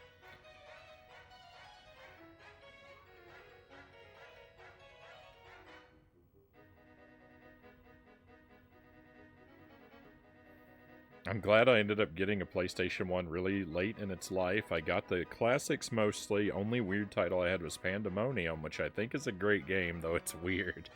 I think Sparrow recommended Pandemonium to me.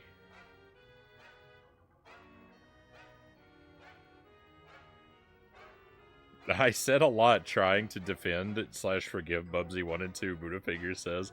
This one I want to give a blindfold and a cigarette. Oh no.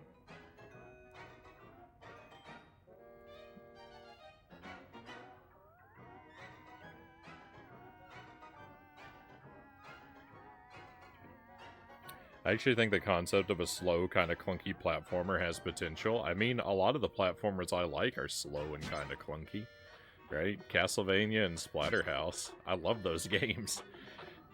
I know those are 2D platformers, though, so they're kind of a different thing, but I'm alright with a slow and clunky platformer. We call those cinematic platformers. Oh, I hate cinematic platformers. That's too slow and clunky.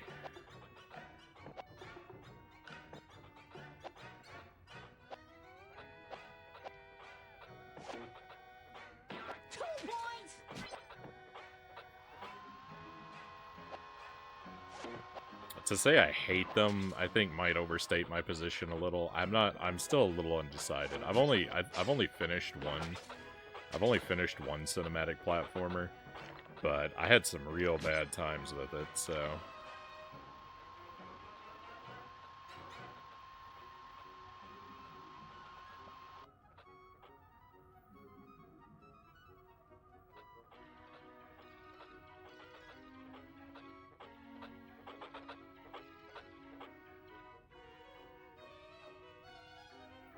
Pandemonium is a 2D platformer with 3D graphics.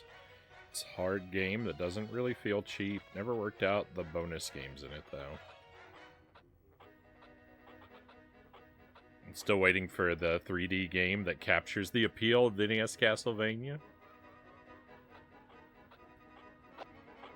I mean, for me, that's Castlevania 64.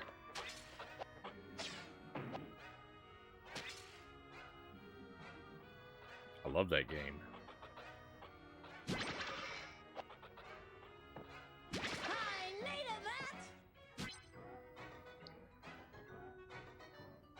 Does Castlevania 64 count as a platformer? Eximus, welcome in. Yeah, it's got it's got a lot of platforming sections. The clock tower, the tower of sorcery, oh my goodness, the inside the castle wall. It's got all kinds of platforming, that game.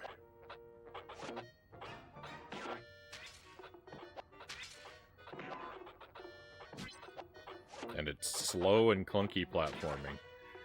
Your jumps have to be very deliberate.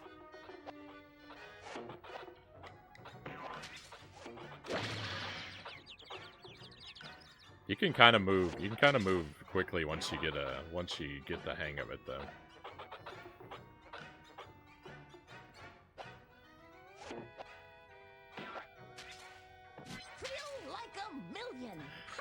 I always grab those POW blocks after I've manually cleared out all the enemies in an area already.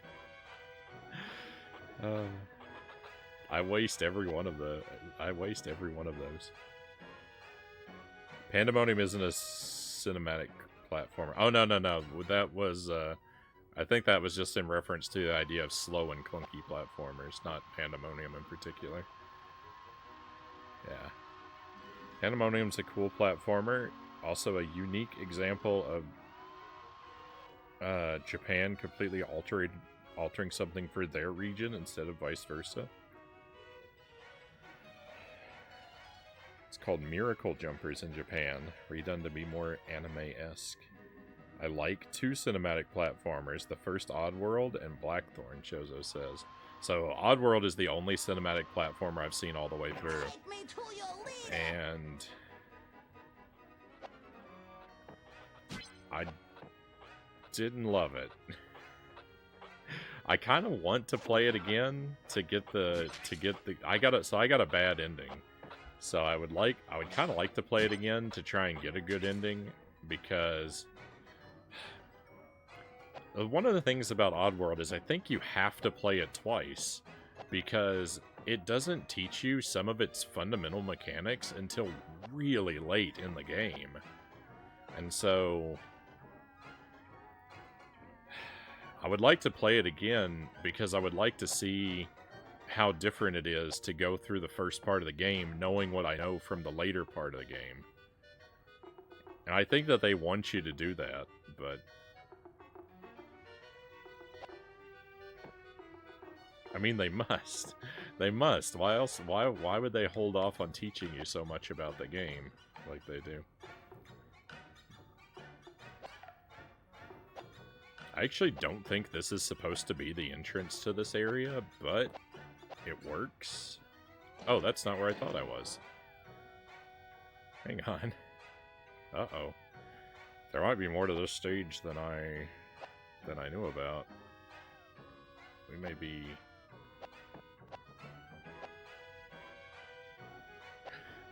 heading for problems. Uh-oh. Alright, well.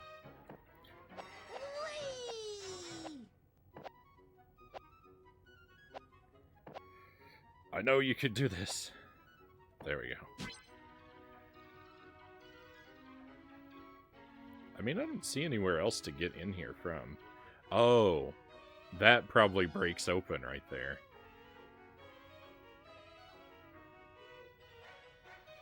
Let's test that. I wonder if I can break it open from this side. Well, never mind.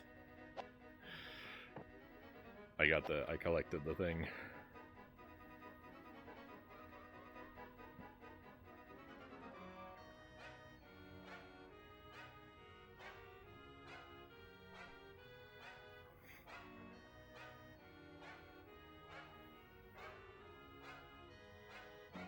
No, I haven't played Legacy of Darkness yet. It's apparently rare and expensive now. I have a copy of it. I've never actually played it yet. I want to. I think we actually might play it in May for Halloween.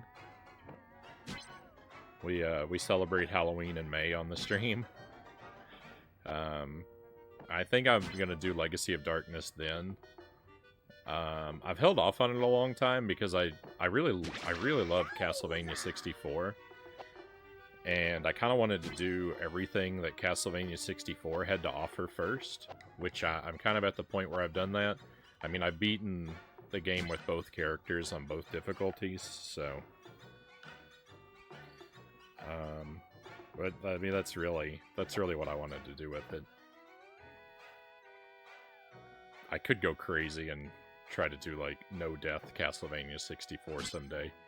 I might just do that by accident, just because I like to replay the game, just because I love it. But, Legacy of Darkness, I sampled when I first got it, just a little bit. My first impressions were not very good. because I don't prefer the default character in that game, and the first stage is kind of weird, but I still want to play it. Most people think Legacy of Darkness is the better of the two games, but I know a few people who have tastes similar to mine who prefer the first game, so I kind of think that's what's going to happen with me as well. You mean my copy of Legacy of Darkness is worth something? I'm rich, Budafinger says. I think you'd like new and tasty more. The controls are redone and aren't grid-based like the original. Yeah, I don't know. Oddworld has problems, though my goodness, it's so much easier to play than most other cinematic platformers, especially its sequel. Oh no.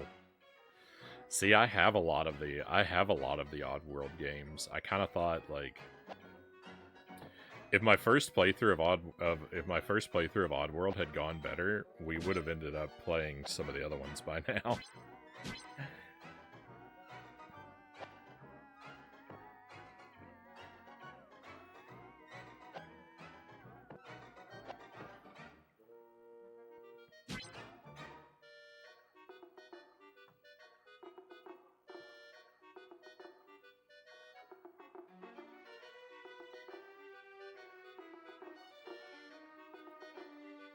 I think the cheapest was like $400.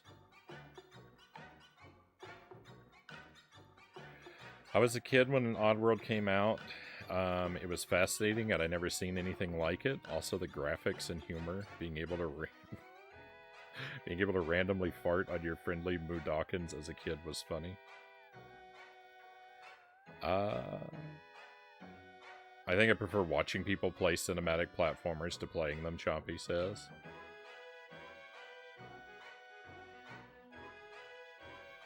Hey Yaden, welcome in. Is this as excellent as I've heard? I don't hate it like everyone else does. I think it's alright. I'm having a good time with it. It controls incredibly poorly.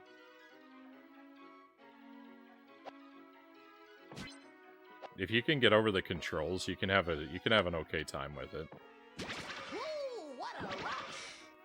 But most people probably won't. But I'm not having the intense, violent reaction to it that I was promised.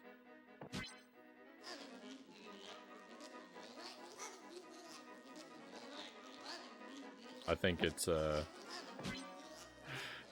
yeah, the controls are really frustrating. The enemy hitboxes are extremely annoying. But when it's just when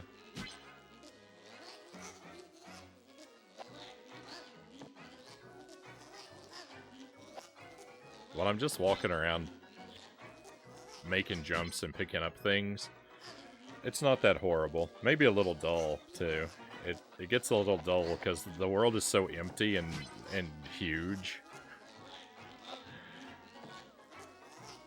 There's a lot of downtime. There's a lot of downtime with the game. I'm trying to 100% it. Like, I'm trying to more than 100% it because I'm trying to 100% the collectibles the game doesn't even track. So, you know, I'm clearly out of my mind.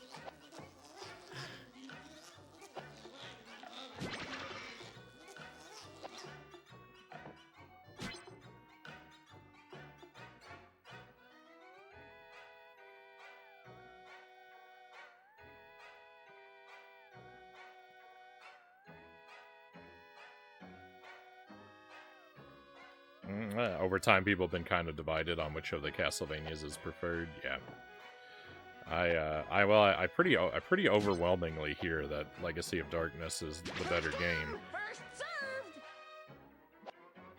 But I hear that from a lot of people that don't even really like the first game to begin with.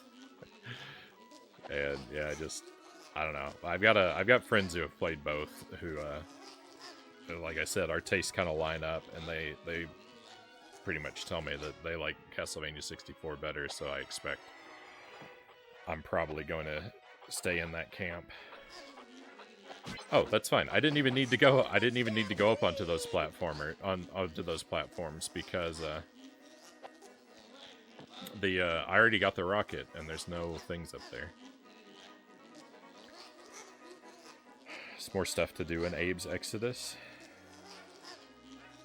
Munch's Odyssey is strange. Stranger's Wrath is a different genre altogether.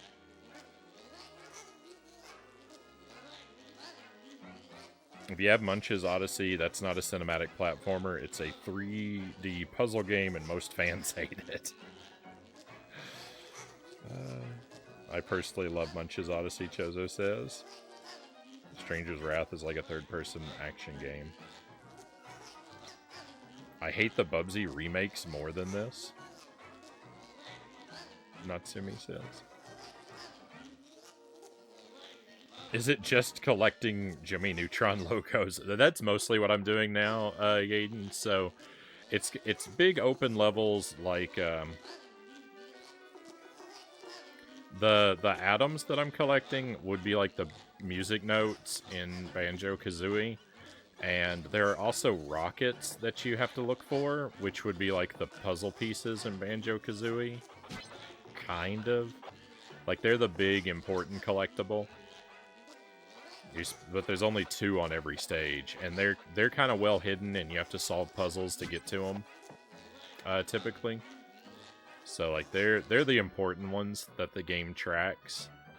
But there's also exactly 200 of these atoms on every stage, and since I know how many there are, I want to go through every stage and get all 200 of the atoms too, even though the game doesn't track whether you do or not, outside of counting them while you're in the stage.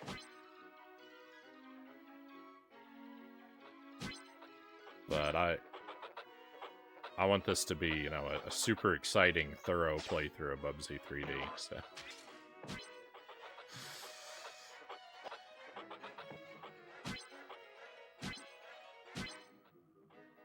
So we're going all out.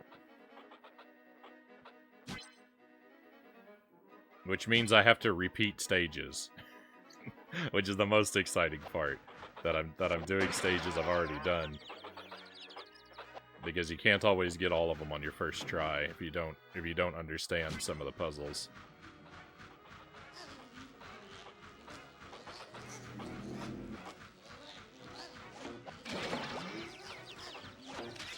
That enemy fired in the air, anticipating a jump that I hadn't performed yet. I swear. The enemies have extrasensory perception.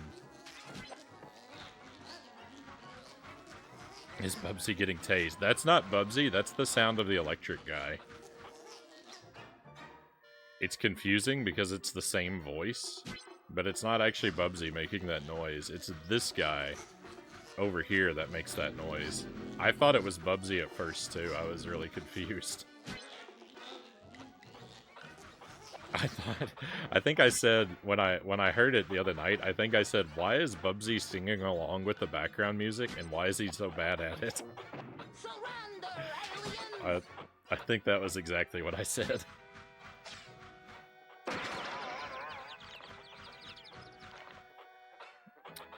That should have been too high up to hit me. I disagree. Frownie's gonna be the first person to max out the high score in this game. We might. Frownie's tolerance is too legendary for Bubsy 3D. Time for Earthworm Jim 3D. We'll play that one too. I rented that when I was a kid, so I know a little bit about that game. I don't think I could beat the first boss when I rented it. So I definitely haven't played a lot of the game, but I know I played enough. I remember what the general idea is. That it's very like it tries to be very like pop culture parody, and you have to go around collecting gems, marbles. Jim lost his marbles and you have to collect them. So I remember a little bit about it, but yeah, I've got to play Earthworm Jim 2 first, unfortunately. I've still never done a playthrough of that game.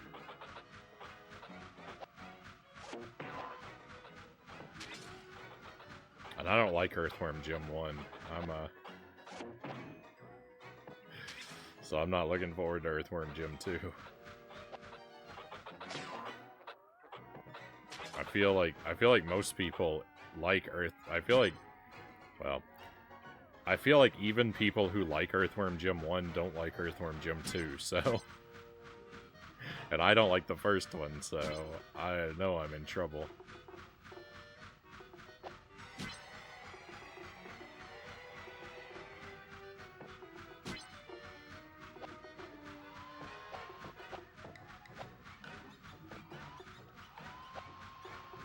Alien abduction? Been there, done that. Frownie's the first person to have any score in this game. Yeah, the lightning guy. What are the commonly acknowledged 3D cinematic platformers? I don't know. I don't know. I don't know the answer to that. I only think of 2D as cinematic platformers.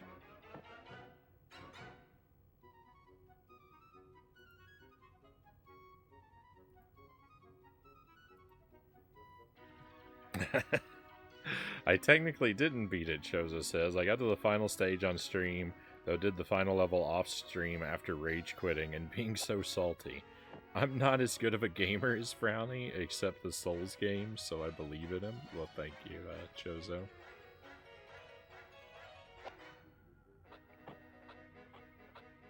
I would not, yeah, I would definitely not brag about my Souls skills.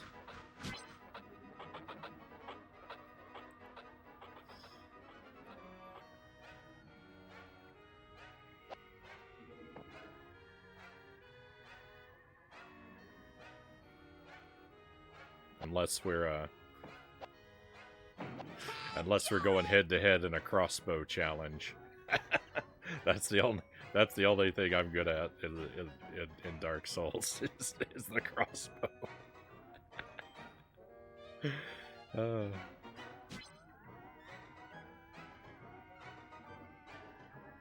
You refuse to look anything up. That game doesn't explain. It's not your fault. It's all right. I had fun playing it, and that's the important part, right?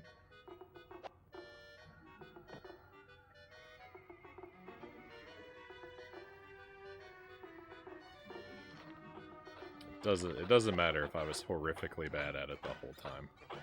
I had fun.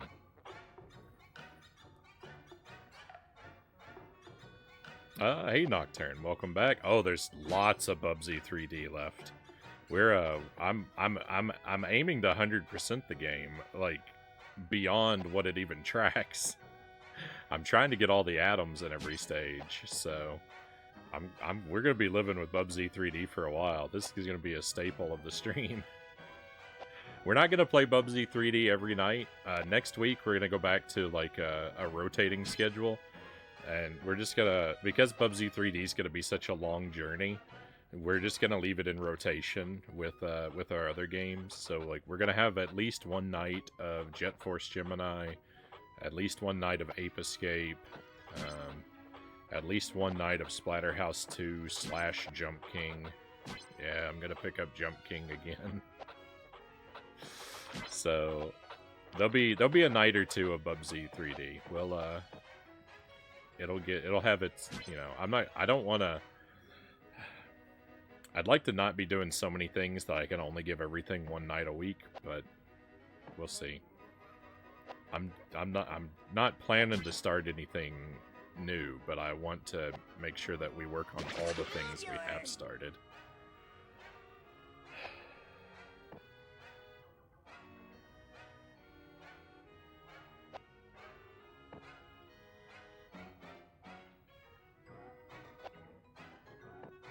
there's not like a,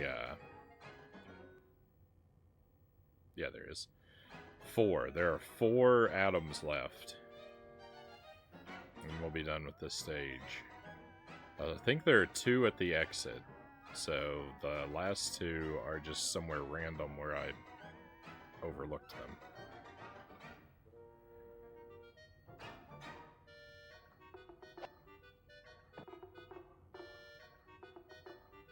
I mean, there could be 4 at the exit, but I think we're just gonna wander the map a bit first on our way there to check.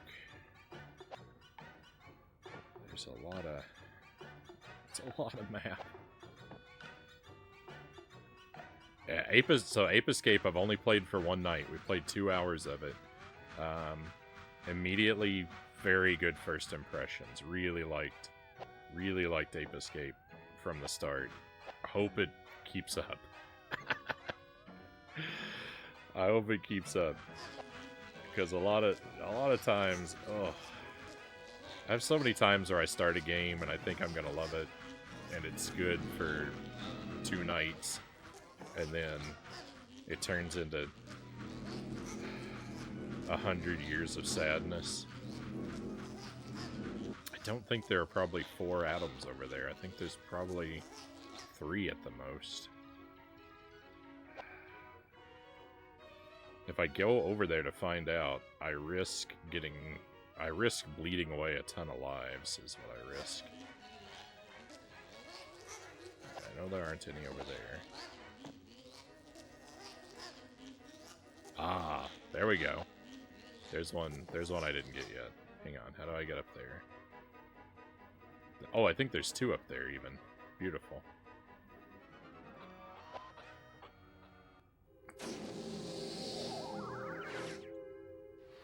Maybe just make it an annual thing?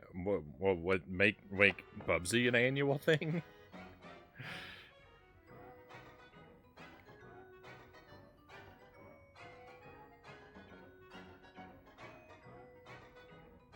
Do we only have one, we only really have one annual project on the stream. I don't even think I worked on it this year. Actually, I think I skipped it. That's extra loops and Ghosts and Goblins on the NES. I don't think we did that last year. So I'm one behind.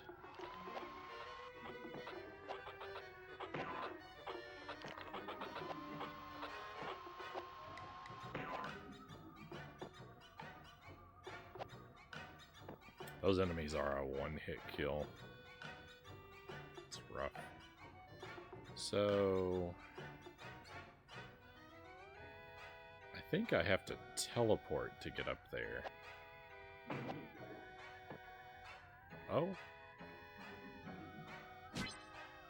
Wait a moment.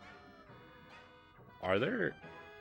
If I find out that there's actually not an even 200 atoms on every stage, that's gonna kill this project.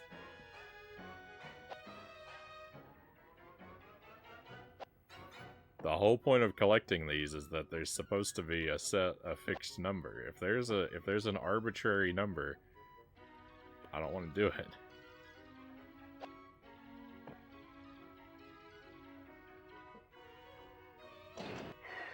There better not be 201. I'm gonna be mad.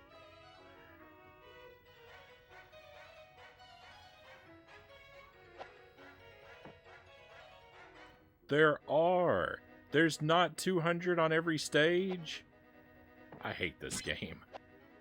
I hate this game. I've sunk so much time. Oh wait, was that not an atom? Oh, maybe that was an extra life. Maybe that was nothing. I don't know what happened. No. That was an atom. There are still... Well, maybe one of the ones that I think is an atom at the end is... Hang on. I'm bargaining now. If there are 201 atoms on this stage, I am going to be so furious.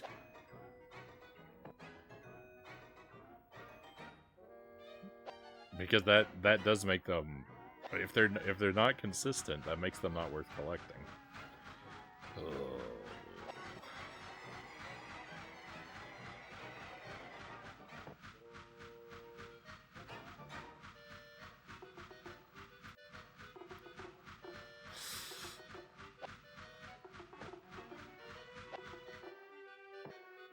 How to play games in the worst way possible. Please, Buddhafinger says. Well, I know there are two over here, but one of them might not be an atom. One of them might be an extra life.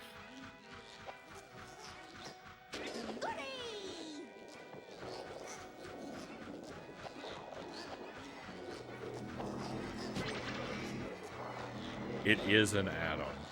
Alright, well there's no point. There's officially no point to the atoms because they're not consistent. Oh. Unless there's 201 on every stage.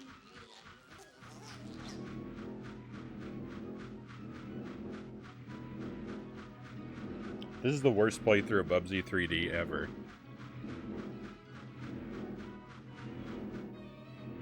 I wanted to warn you, but I couldn't spoil it.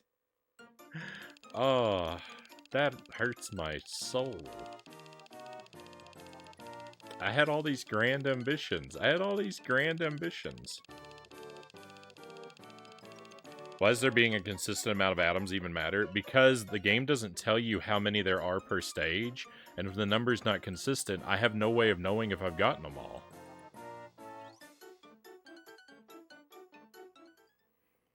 I would have to look up how many there are on every stage, and that I can't, like, I can't do 100%. I can't clear a stage 100% if I don't know what 100% is. The game has to give you feedback for that to work. Anyone play Conker's Bad Fur Day? Is it good? I've never played it, Eximus says. I like it and dislike it, Joseph says. I've never played it. People tell me it's really good. I feel like I would like to play it because it's a rare game on the N64.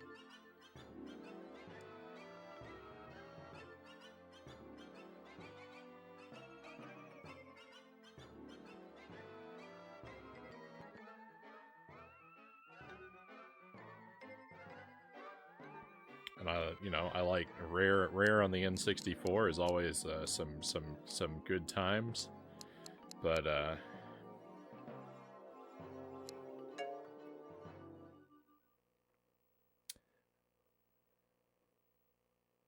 don't think it's right for our stream, and because I don't really play games off streams.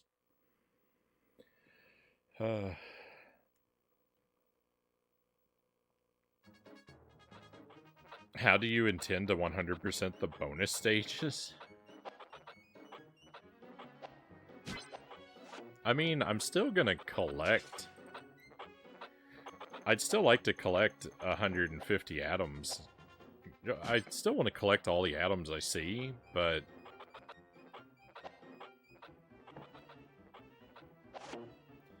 or all the atoms I know about, but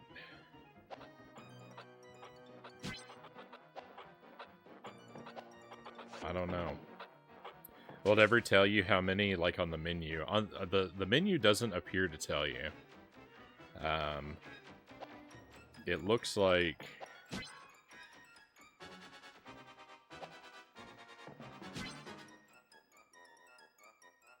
I don't think they really intend for you to get. I'm starting to think that they don't really intend for you to get all of the atoms. They just intend for you to get 150 on every stage. And they put somewhere in the neighborhood of 200 on every stage to give you the freedom to miss some. I think it's kind of like the... Now, my new theory is that it's kind of like the Koroks in Breath of the Wild.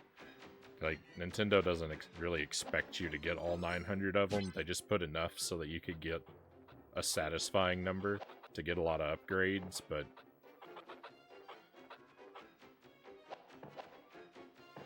I think Bubsy 3D might be thinking the same thing. They want you to get a satisfying number of collectibles, of atoms for the bonus, but then they don't really care. They gave you some extra for some wiggle room, but they don't really care if you get them all. You're assuming someone loves Bubsy enough to count all the atoms for each stage. How do you intend to 100% the bonus stages? No idea.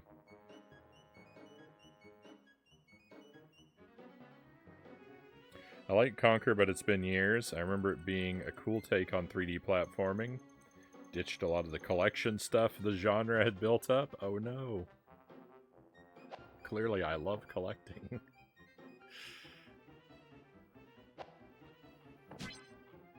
I want to experiment with regards to the plug on this stage. That's why we're back here. It slices. It dices. Oh, and what was that Chozo had said? I wanted to warn you, but I couldn't spoil it. Well, I appreciate you holding back. Thank you for letting me thank you for letting me discover this horror.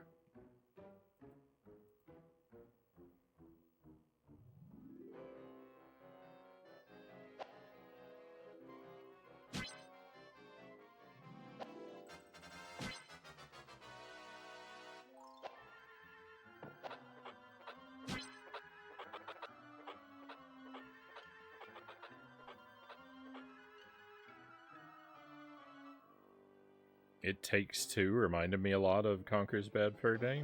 Don't know that game very much. After DK64 sounds like a dream come true.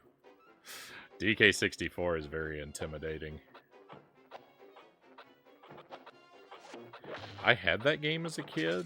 I know I played it up at least until you could unlock the classic Donkey Kong arcade game. I don't know what percentage of the way that is through the game. I feel like it's pretty high. I don't know if I've ever beaten that game.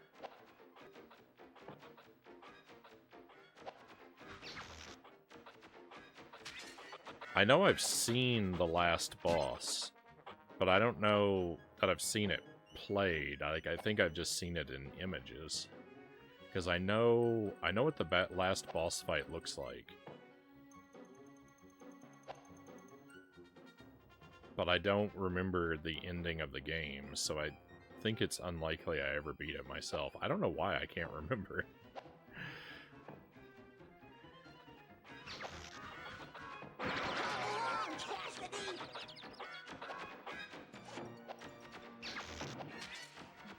But I know what the last boss arena looks like in that game, so I know I've seen it.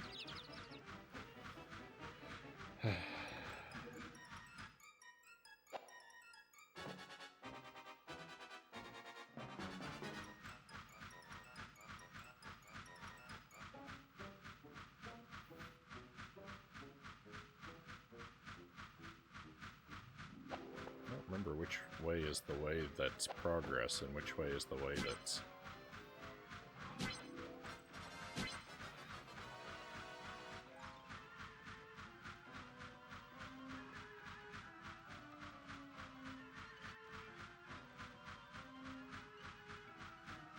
Conker's more linear than exploration based. Kinda shocked you worked out how to find the dude who you give Korok seeds to after the first meeting. The Hestu in... Do you mean in Tears of the Kingdom?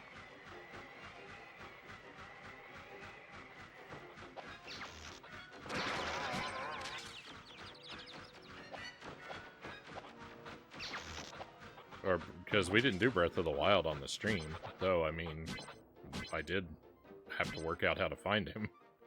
But I don't feel like it was that hard. I feel like I stumbled, because you stumble upon him a few times before he ends up back in the forest. But I don't know, I feel like I found him pretty easily.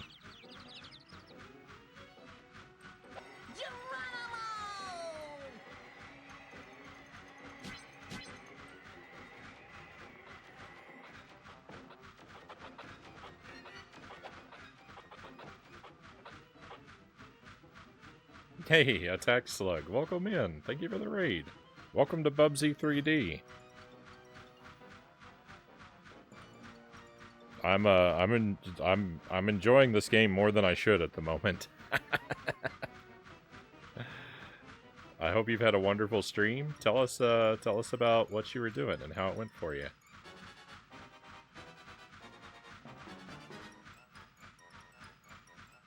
Let's get some shout out links there for everyone to give our friend a follow. Just catch up here. I missed a few things. Frownie has evolved lately. He can now make terrible games even more terrible, Zergling says. Spyro's a bit of a collectathon. I loved Spyro. Spyro was a fantastic time. Spyro to me is basically, can I glide to that platform or not? The game. That's also this game. Well, the answer to that is always no in this game.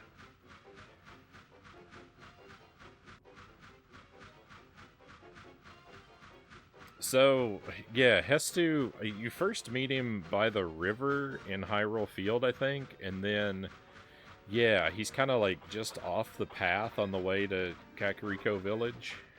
And I think after that he went to he goes to the forest. I think you meet him twice and then he goes to the forest.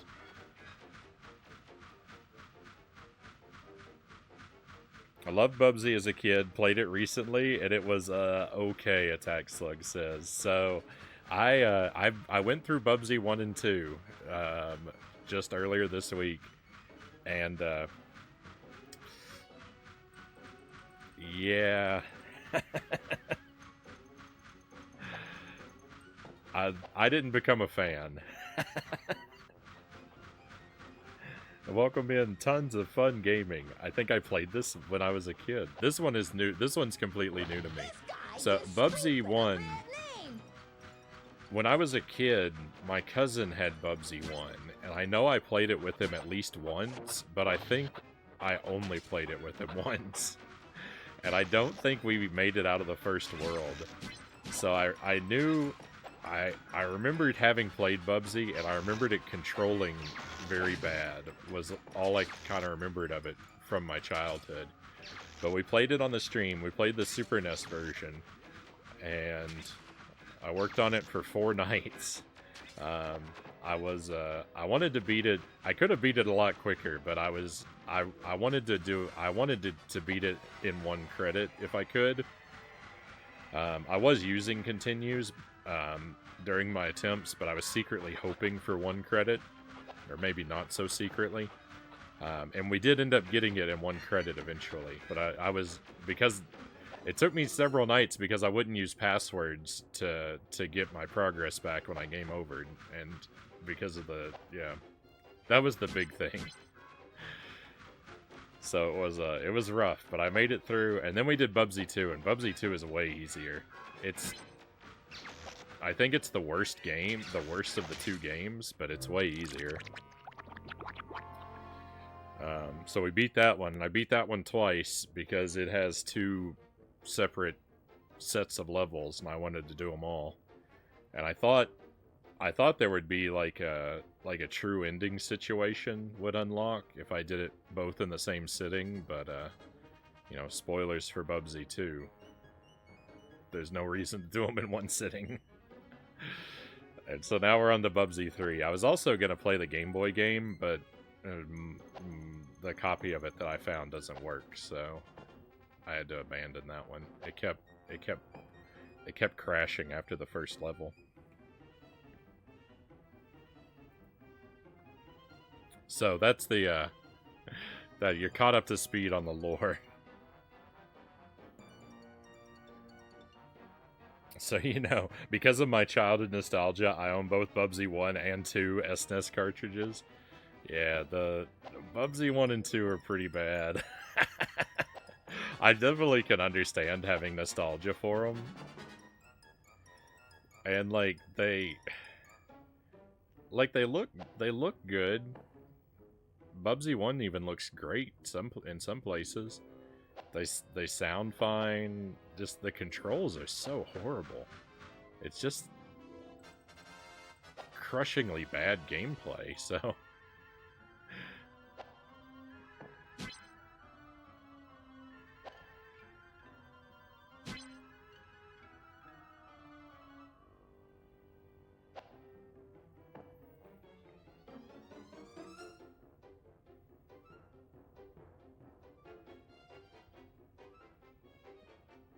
The controls are what... Yeah, the controls make it so awful.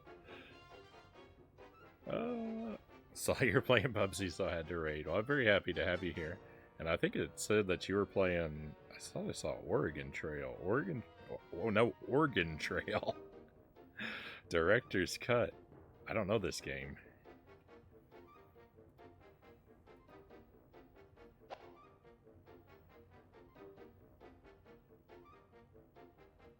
Did I get the shout out wrong? Is my link wrong? Okay, okay, you finished up Monkey Island too. Oh, a GG on the victory then.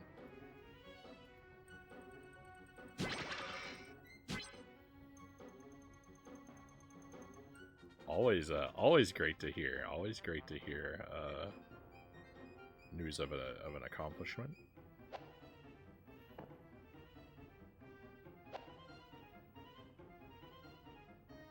Yeah, Oregon. Yeah, I misread it at first. Have you played Awesome Possum? I have not. I think someone mentioned that to me. I think they mentioned that to me. Someone said something about if I wanted to play more games like in the vein of Bubsy. Oh no. Oh no, I was supposed to break this wall open. This is a breakable wall. Oh. Rip. Alright, doesn't matter. We're not here to collect all the things. I keep grabbing all the things. That's not even what we're here to do. I'm just here to check out this plug situation. And then we'll get out of this level.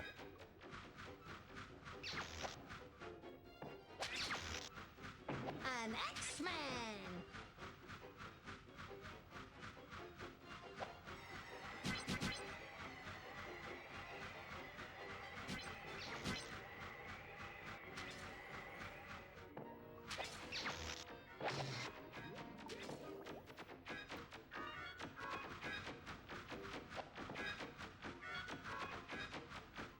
It's like Oregon Trail's like a zombie style Oregon Trail. Yeah, this is my first Bubsy. This is my first Bubsy 3D playthrough.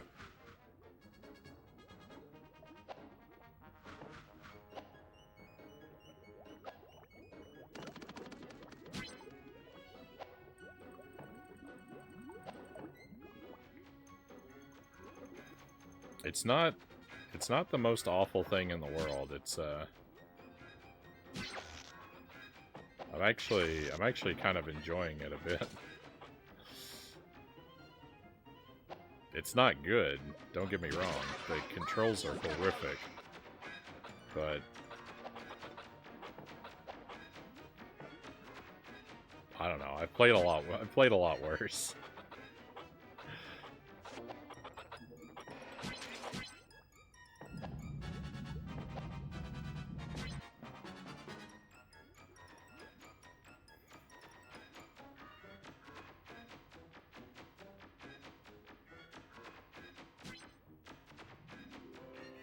Let me catch up here real quick.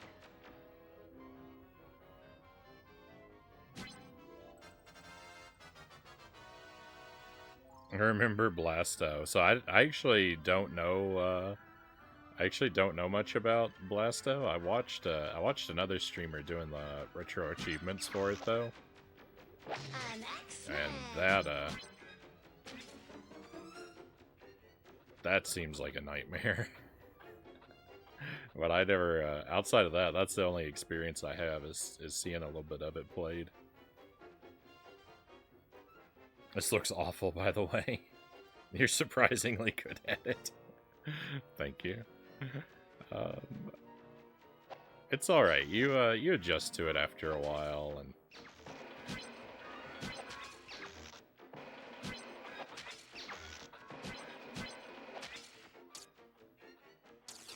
I was wrong about how this plug works. I was wrong about how this plug works. Alright, let's just Let's just try and get out of the stage. We already beat this stage a minute ago. I just came back here to do some science.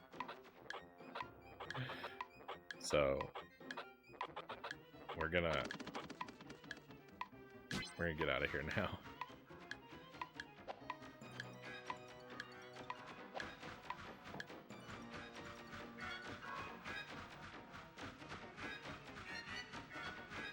I guess when you play horrible jank games like Bubsy 3D aren't so bad. Well, see, that's what I was saying, is Bubsy 3D's worst problems...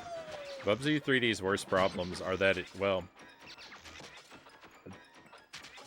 it's got three tremendous problems, right? Its controls are horribly awful. The enemy hitboxes are frustrating and annoying, and it's kind of dull. A lot of it is just too open and empty and samey. But like, I've recently played games that are both more dull and have worse controls, so or that are one or the other. So I'm prepared on both fronts. All right.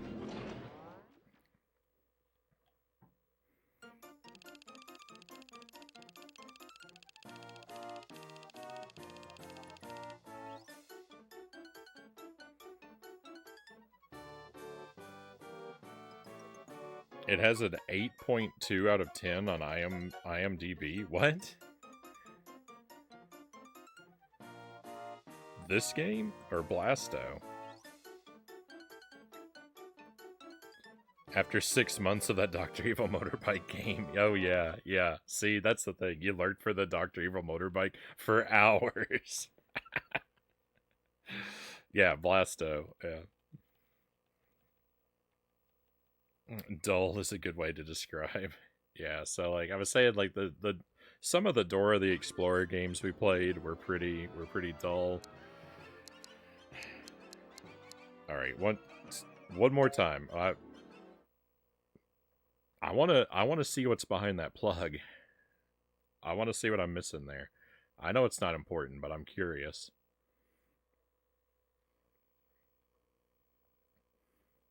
Thrust the two of us, that was maddening. Yeah, but that was only 2 nights of agony, right? That one didn't go on for nearly as long.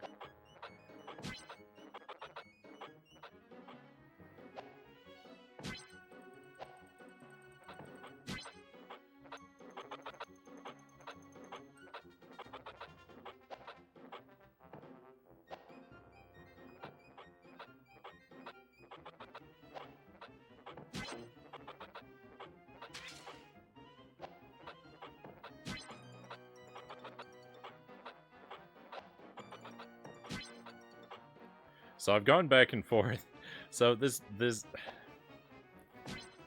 game has a lot of things in it to collect, right? As you see, it's got all these atoms in every level, and the game doesn't track the atoms like globally. It only keeps account for while you're in a particular level. But there's no benefit to getting them all. And I've gone back and forth on whether or not I'm going to try to get them all, because I thought that there was a fixed set number of the same amount of the same amount of atoms on every level, so that basically we would know when we got them all. But I'm finding out that every level has a random number of atoms. So there's no way to know if I've 100%ed the level or not in regards to the atoms. And I wanted to get them all and do 100% of the atoms on every stage, but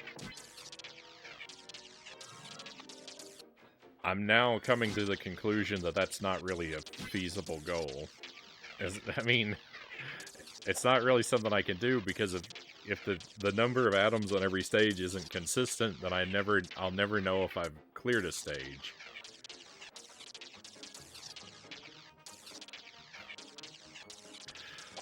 So we were gonna get them all, and then we weren't gonna get them all, and now I think we're... And then we were gonna get them all, and now I think we're back to we're not getting them all. I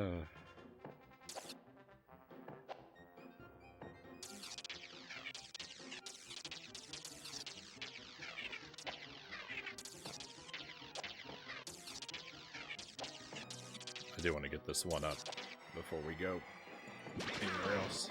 Beautiful. Alright, and now we'll just kind of rush out of here.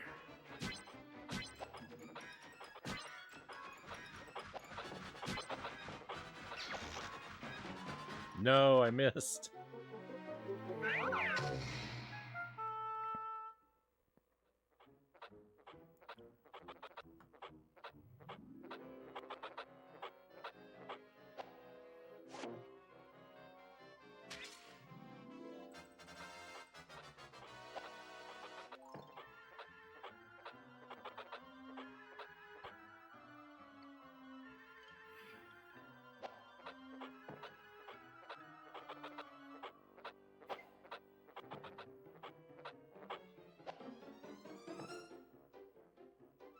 Can you really be satisfied with not collecting all the atoms?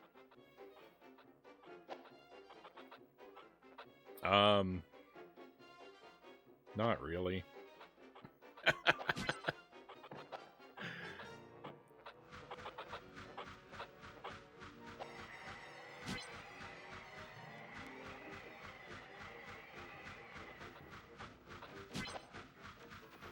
Maybe we'll go. What we'll do is we'll just try and go through the rest of the game. Maybe I'll think about.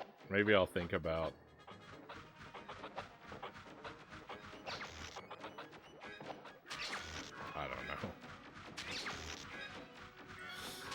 know.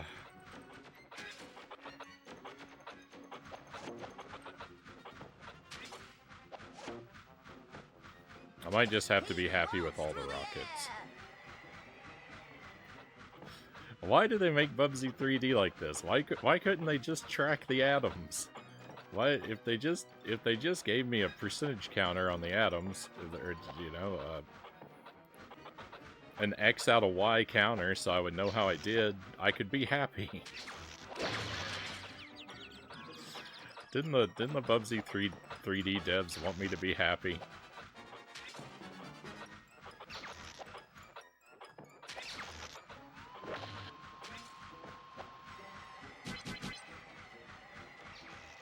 Wow, that's, we got some real altitude there. That guy fired at me so quickly. That's unacceptable. Because it's not a good game, Frownie. It has to be a good game. I'm having so much fun.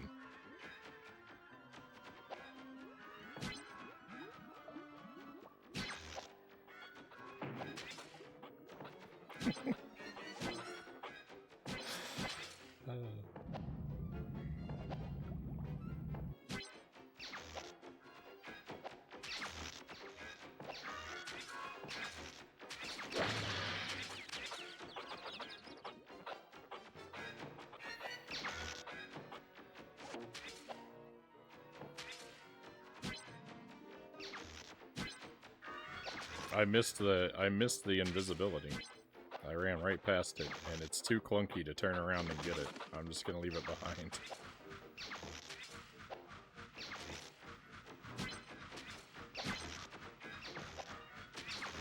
An X-Man.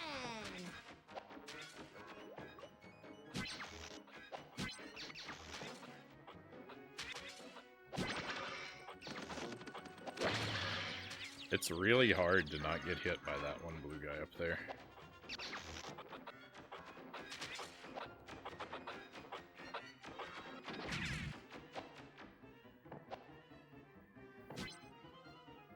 I need to be off. I need to be off now. Buddhafinger says. Good night, Frownie and chat. Good night, Buddhafingers. Have an excellent rest of your evening, my friend. Thank you for being here with us. And if I don't see you, have a great weekend too.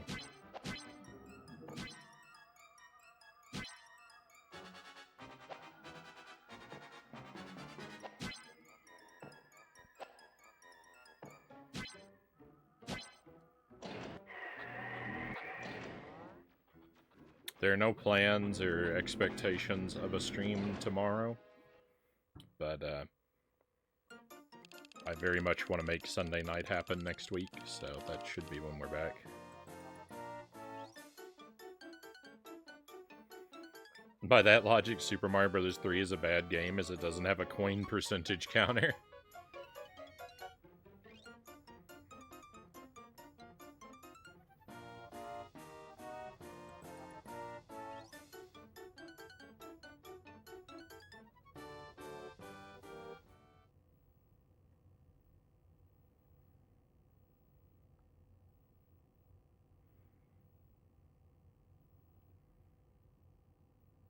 That's because logically they never intended for you to get them all, so why track it? Yeah, that's the conclusion I'm coming to.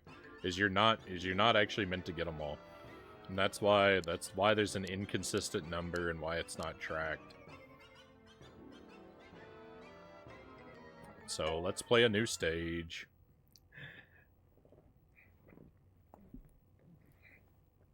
We'll move forward.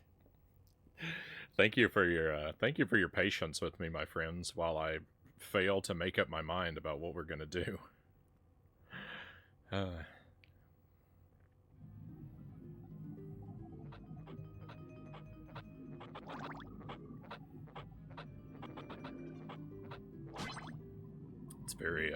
It's very kind of you to humor my madness.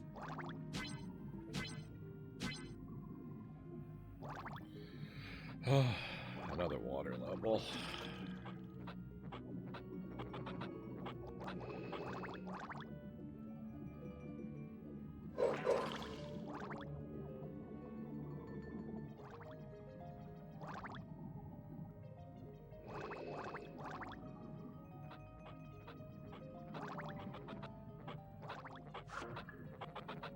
The water levels are one thing that make it kind of easy to not want to get all the atoms.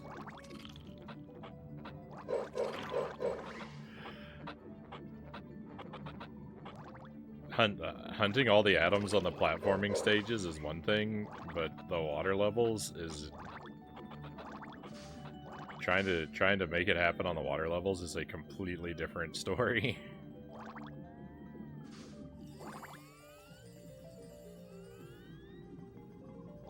All Frownie time is good time, even when it's Bubsy 3D you're playing, Shadow says. I think you mean especially when it's Bubsy 3D. Thank you for that, Shadow. I appreciate it.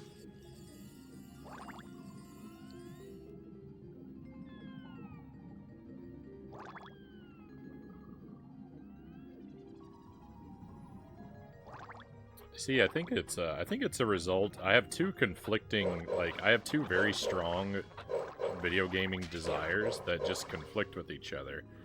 Because I have a very powerful desire to do everything blind, but I also have a very powerful desire to complete challenges. And,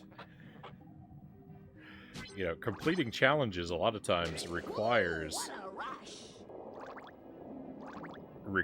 information that is very difficult to have when you approach a game blind. So, like, I'll pick challenges for myself that aren't really even feasible.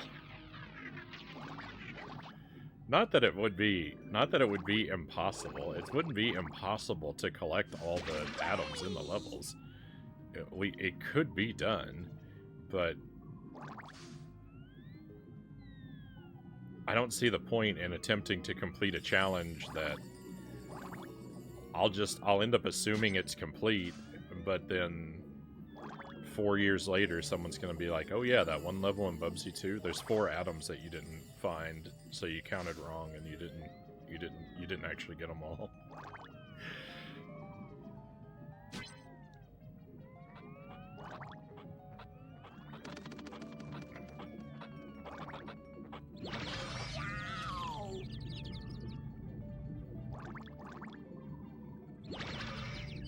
Water levels are better in this than some games of this era.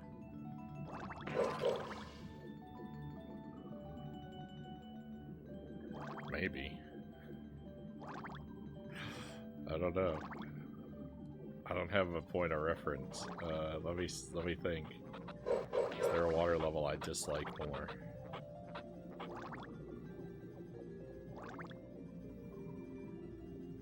I don't know. See, the thing is, I haven't played a platformer quite this bad, so...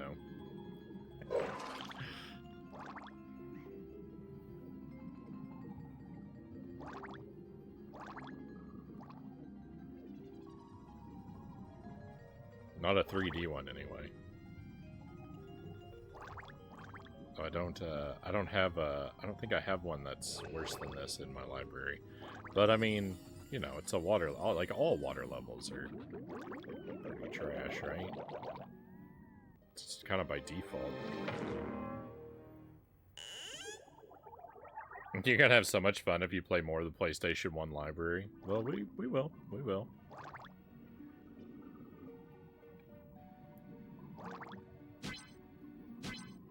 I mean, I don't know. We're definitely not gonna be able to explore the PlayStation 1 library, like, as thoroughly as,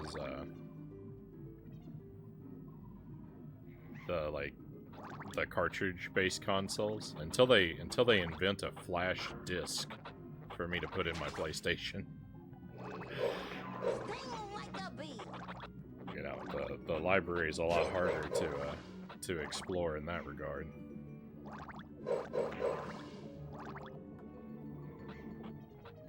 PlayStation 1 shovelware is worse than NES shovelware.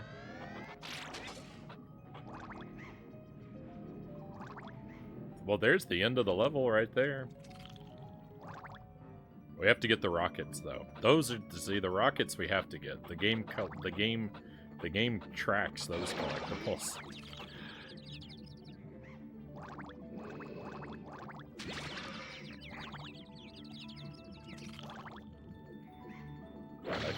I think you need all the rockets for the true ending, so.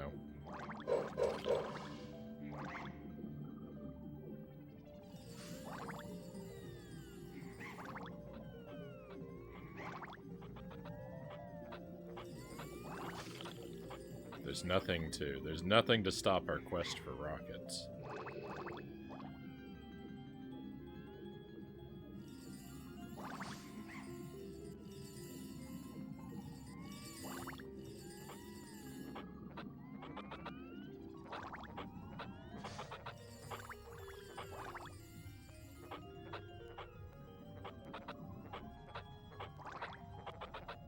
Shadow agrees with the shovelware assessment.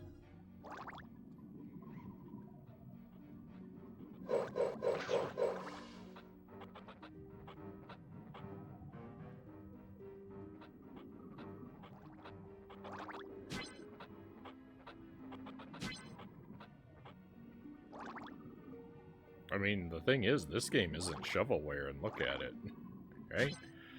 This is a game like that. This isn't something they just churned out. This is something that people worked hard on.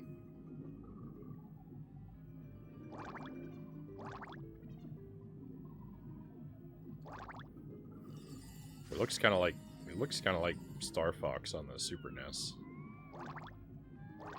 right now.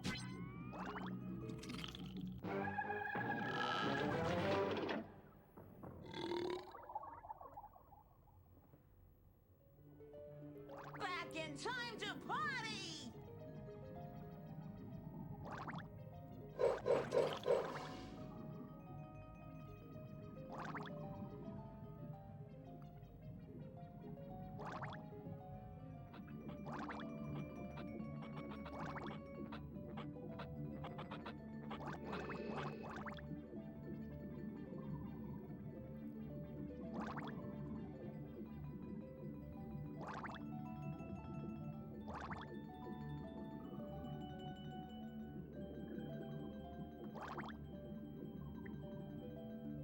I really hate these starfish.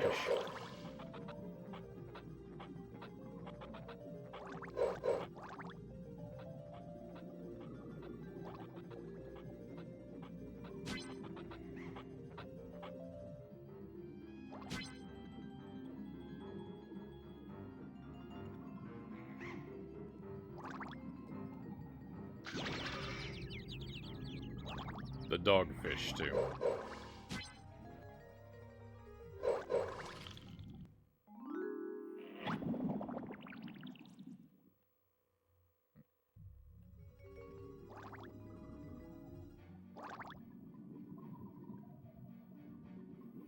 manual to this game has a top-down isometric view of the first 3 levels for a map. Looks really cool. Like, all the random squares make sense from that perspective. That's interesting. I got my copy loose, so I don't have the benefit of the manual.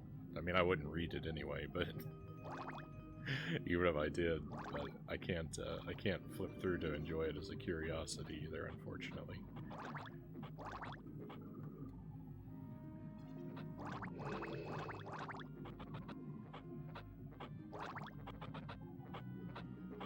I needed that.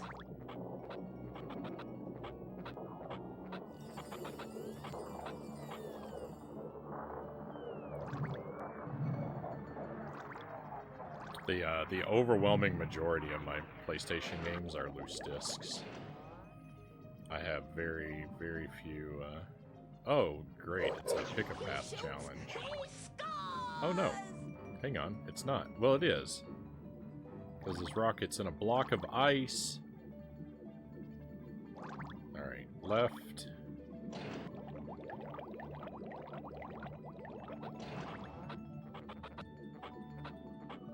What is this?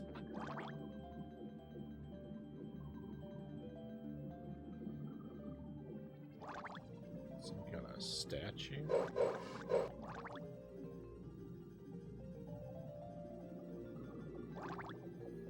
Have I been sent to this room to die? Is that what this is? It doesn't look like there's any way out of here.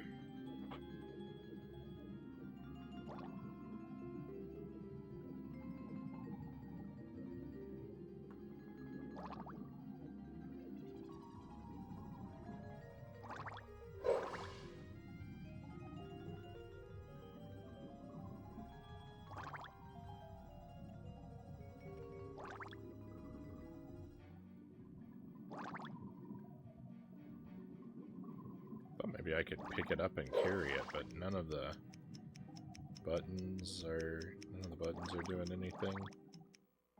And I'm dead. I'll probably look it up after you beat the game. Yeah, I might see if I can find it digitally somewhere to take a look. See what the just to see what the artwork looks like, the map.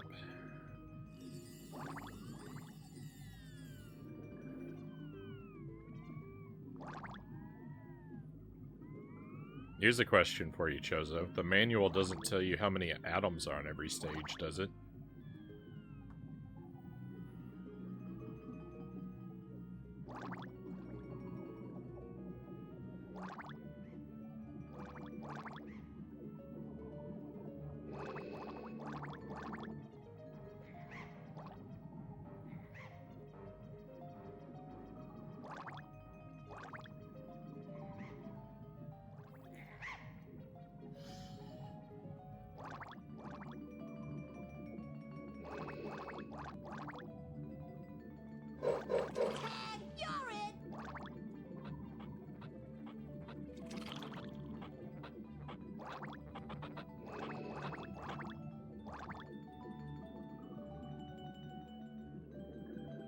I don't remember how I got to that room that we were in before. I know I need to not take the left path because it's a joke.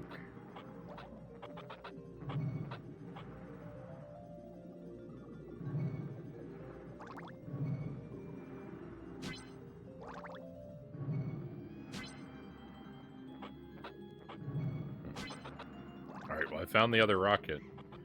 There's one trapped in a block of ice, and there's one...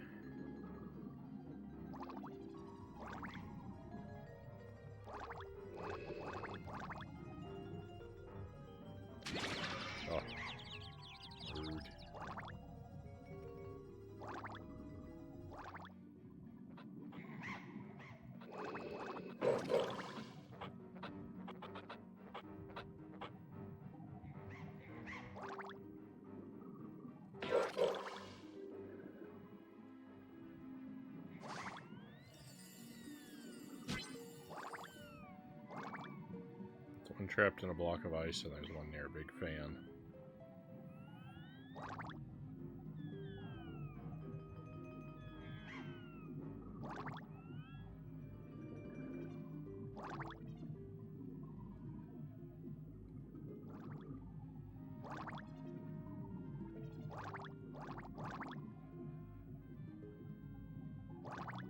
I can check my manual, but I doubt it tells you how many atoms. Yeah, if you wanna take a look at that, the all atoms run is on life support right now, but that might be able to bring it back. If it's information in the manual, we might call it fair game on this occasion. You know, whatever makes my life worse. I'm only bold enough to ask because I really doubt. I would be shocked and amazed Big teeth you have. if there was a checklist of how many atoms per stage.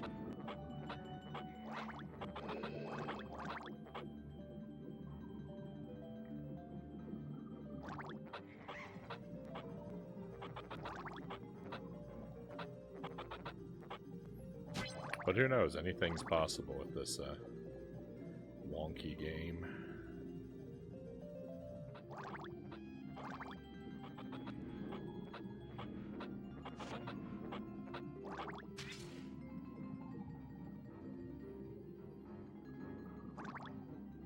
It's very difficult to, you know, kind of build a mental map of this stage.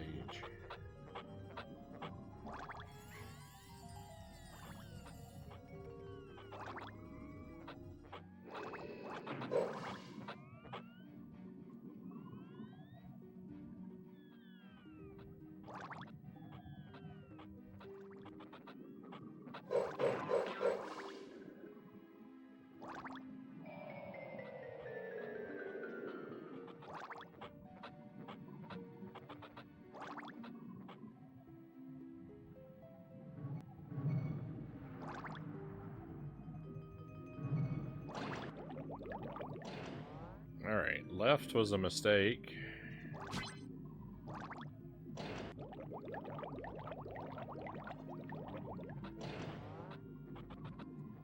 Oh. Left told me the order that I'm supposed to push these in. That's phenomenal. I think the green was on top is the only thing that I feel like I remember.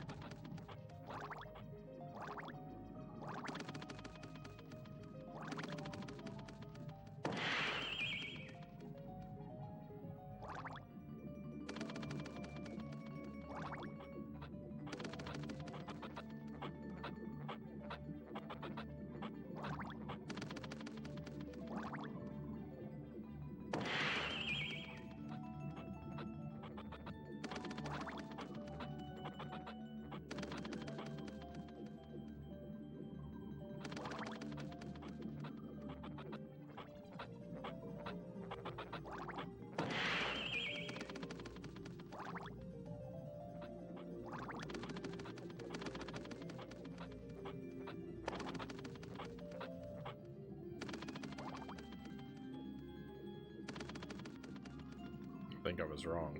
Is there even any way out of here? Oh. The floor. The floor is the way out. I'm so silly. Of course. It actually says in the manual. Can I put it in the chat what it says? Yeah, sure. Tell me, Shadow. What does it say? Oh my goodness.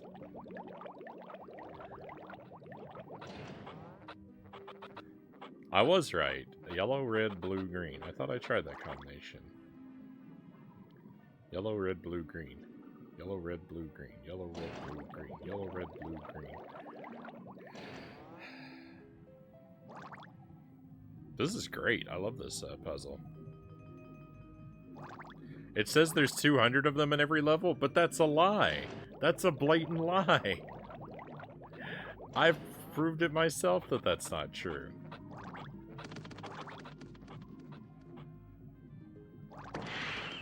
That's what it says. Huh. I guess I've got to get 200 atoms in every level.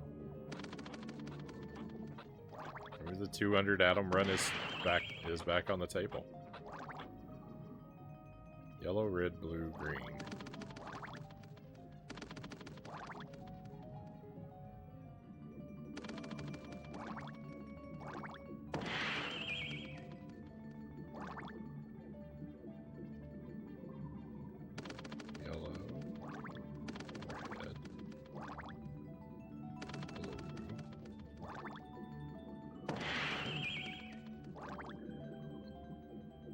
It's the same. It makes the same sound effect every time.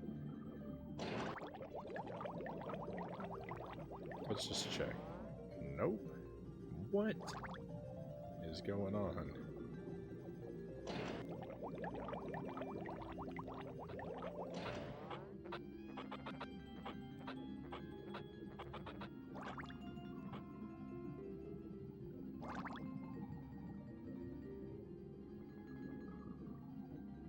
Yellow, red, blue, green. Yellow, red, blue, green.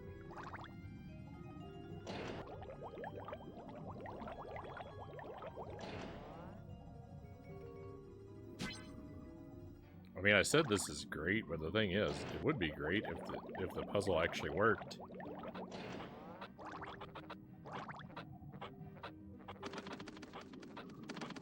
Oops.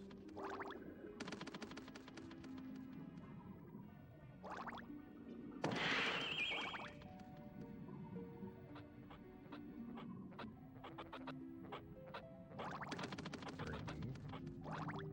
Blue.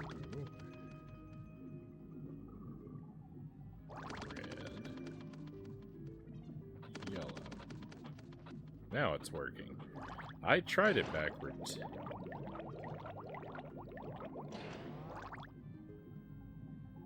I believe you, Shadow. It's not you that I didn't believe. It's not. I wasn't calling you a liar. I was calling the manual a liar. The number of atoms collected at the current level. It's showing a picture referring to the game display. Remember, there's 200 of them in every level, but there's not. There's 201 in one level. So I guess if I get 200 in every level, then we're good.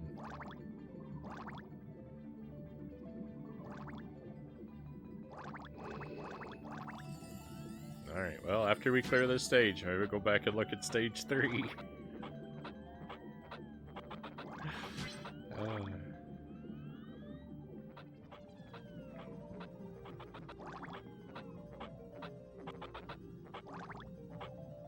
This is the worst Bubsy playthrough ever.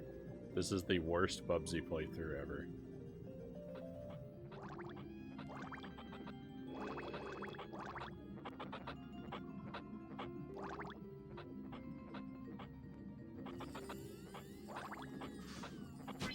That's right. That's right. We're gonna find out how many. We're gonna find out how many.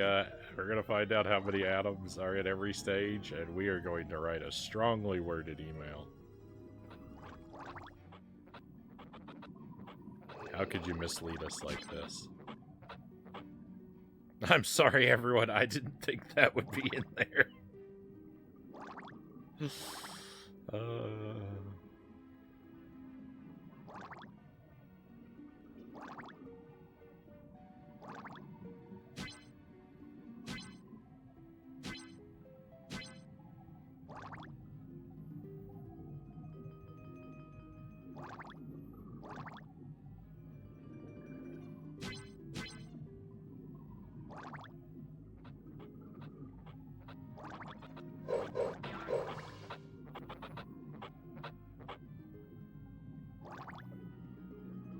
Excuse me.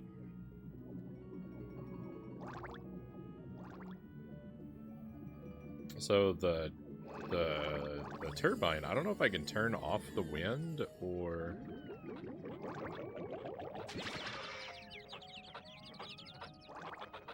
That's annoying.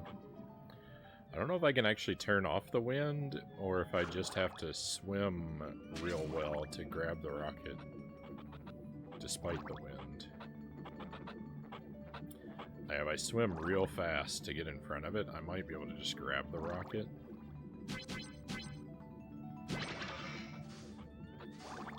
I kind of think that's what you have to do because there's a...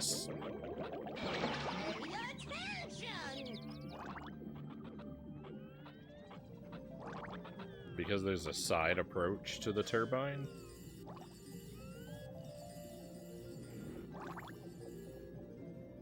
It allows us to sneak up right beside it before the wind actually grabs us, so...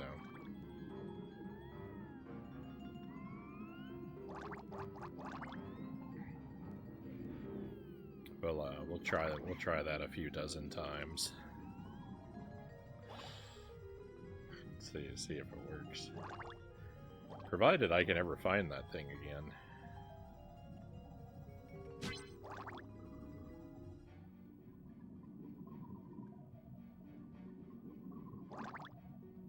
This is a world that is exceedingly difficult to navigate.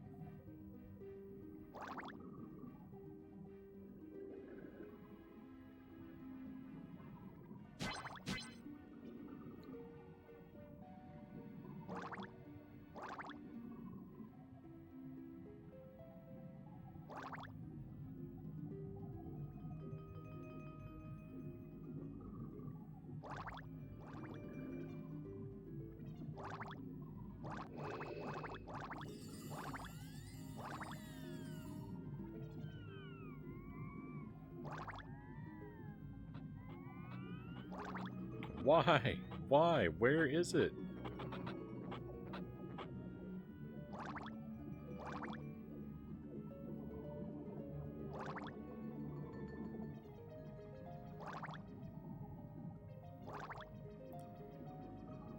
Evil game. Evil game.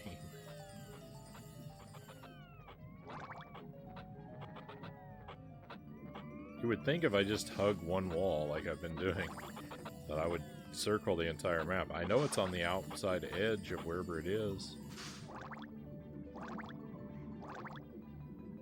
Those air bubbles actually aim for you. I don't think I even noticed that before.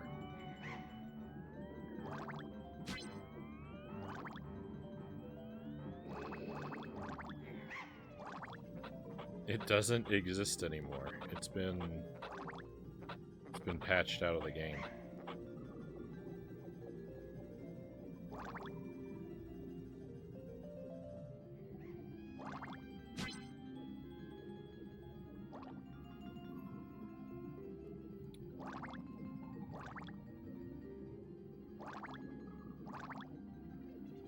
Nintendo sent a mandatory update to my Sega that removed the turbine from Bubsy 3D.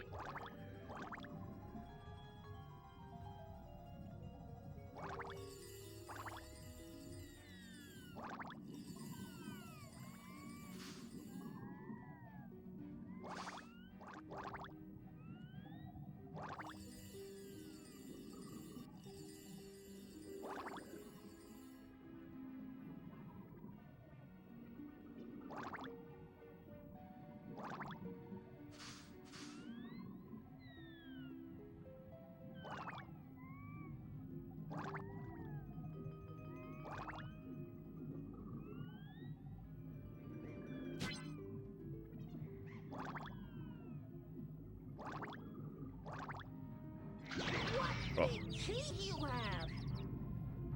Gross.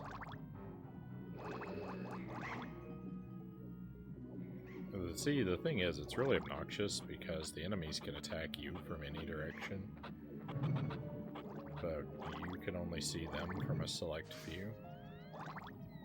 So...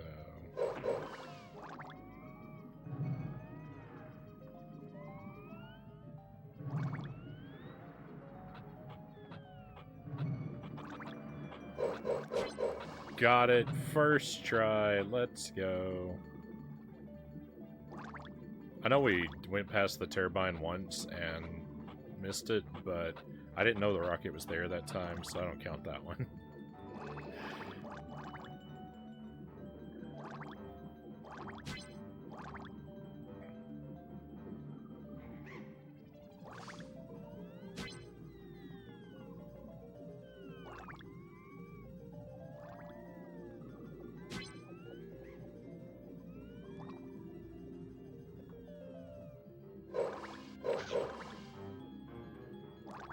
I mean, I've got a lot of air. We might as well see. Let's see how painful it is to try and get 200 of these underwater.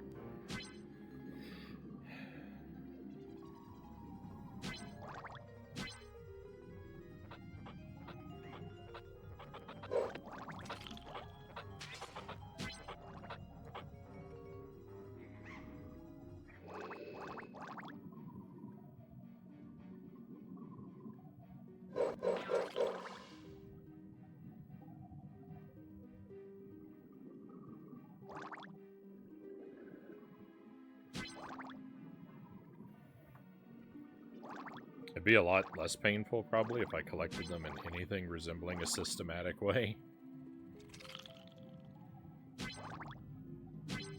What was that crunch? Was Bubsy eating something?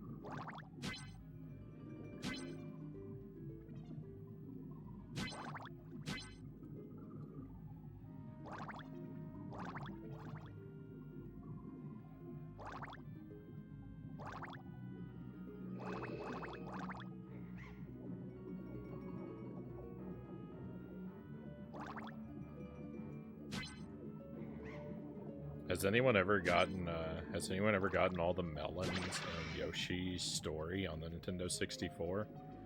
That's another challenge that's like this. Where it's something the game doesn't actually permanently track. It kind of does, but not like... It doesn't have a melon counter, but the score... Well, but you get score for other things too, I think, so...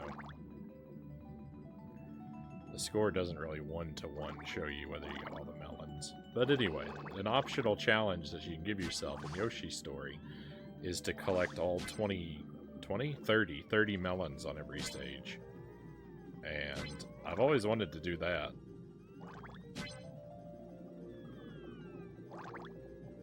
We've done precisely 2 stages of it on the stream, but that was like 2 years ago as well, so I haven't been making good progress.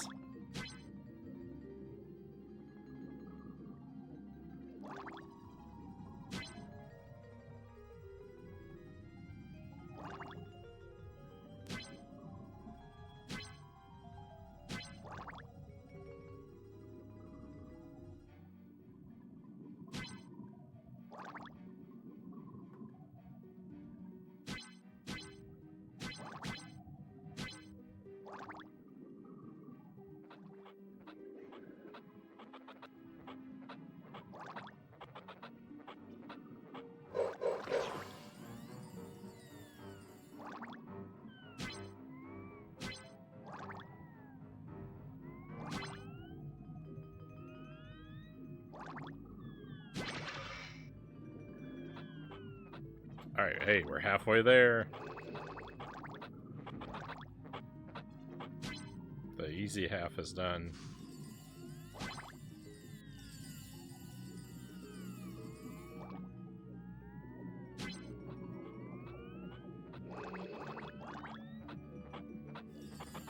I hope there's not one of these things in front of the wind turbine.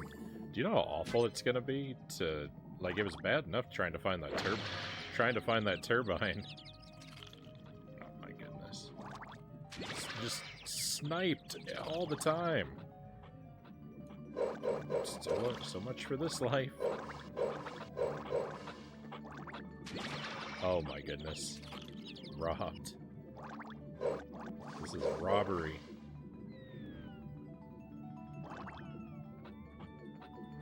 These water stages are the worst.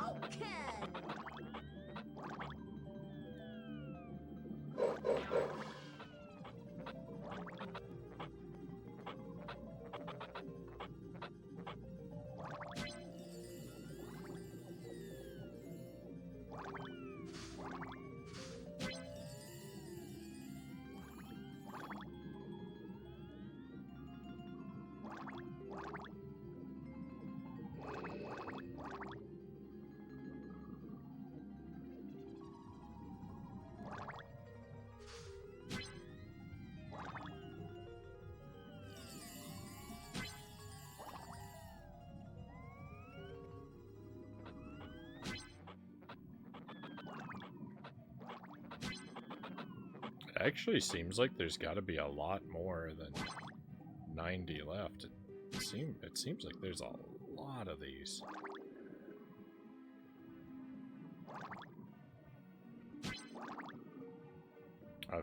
I would think if half of them were collected already, that they wouldn't seem like I wouldn't see them everywhere I turn.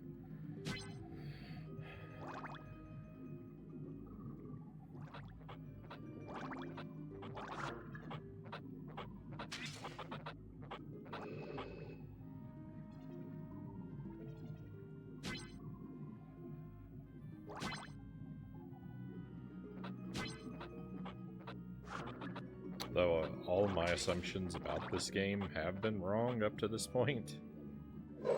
Sting like a bee. Definitely don't listen to me.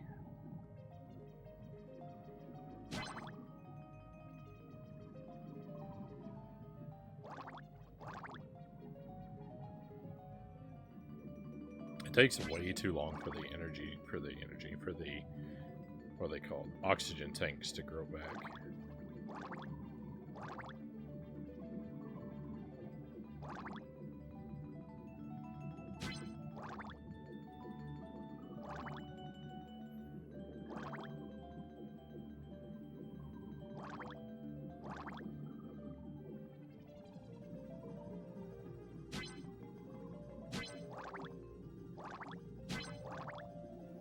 You know what? The swimming in Bubsy is at least better than the flying in Superman 64.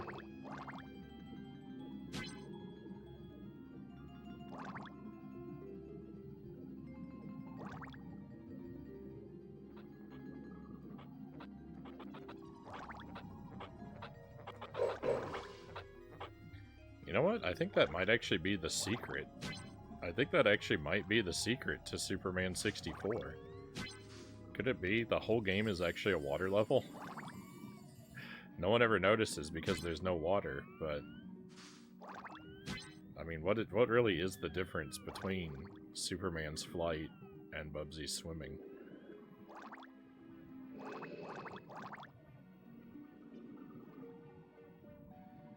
I think this is worthy of investigation.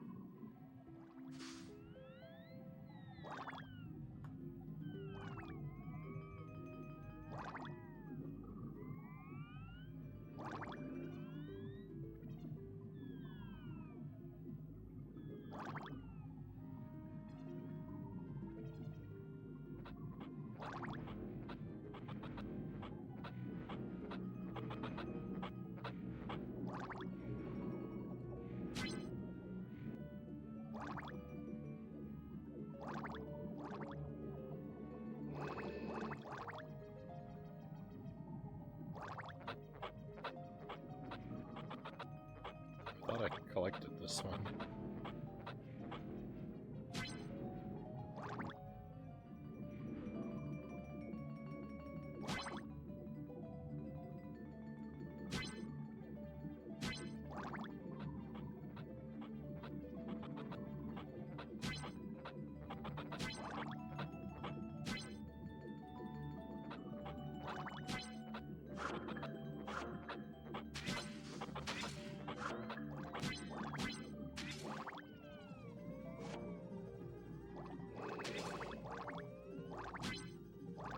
Hey, Pookie, welcome in. Is the suffering going well? I'm having a good time. No one watching this is having a good time, but I'm having a good time. We're trying to collect all the atoms on the stage. There's been a lot of indecisiveness about whether or not this is going to be a all atoms playthrough or not. I've said many times that it both was going to be and wasn't going to be. And currently we are in it is going to be all atoms mode. But who knows how long that's gonna last.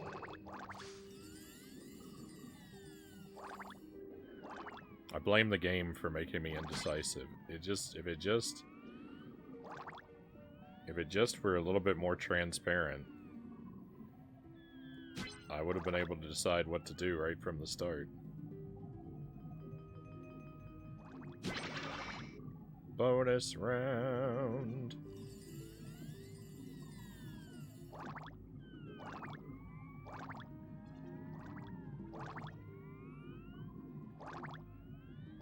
I hope you're doing well tonight, Pookie.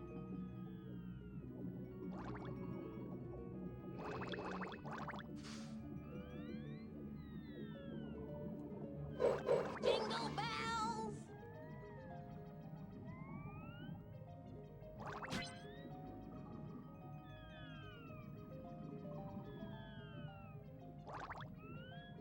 Okay, 50 left. Ooh, there's an extra life up there that I like Make sure Mom we used get to that. make.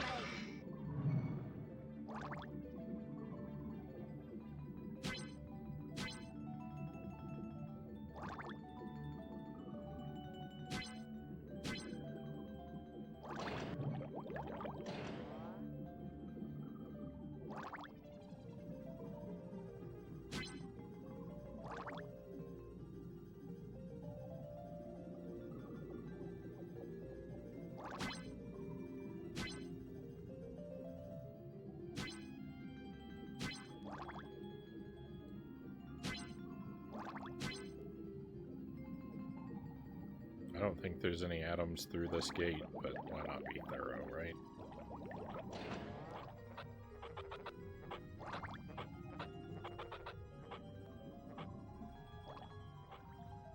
Yeah.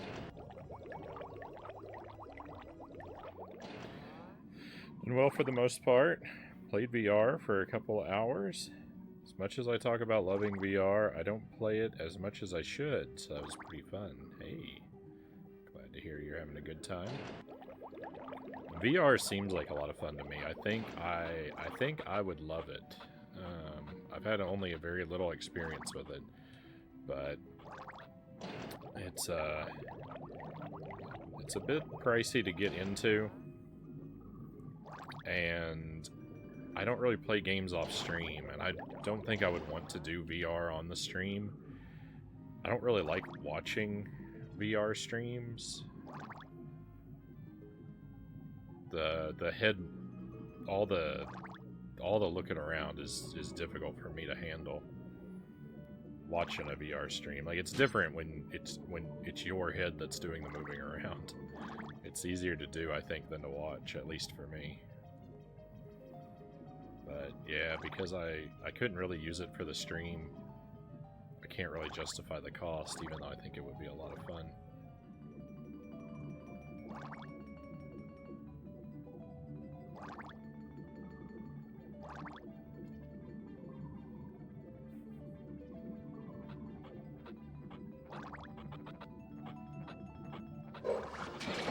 Would have killed Arnold.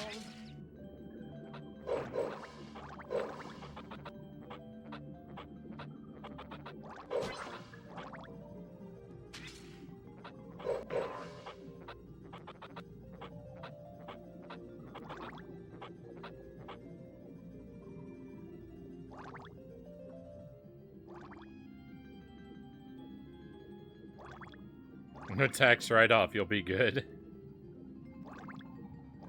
It's a business expense.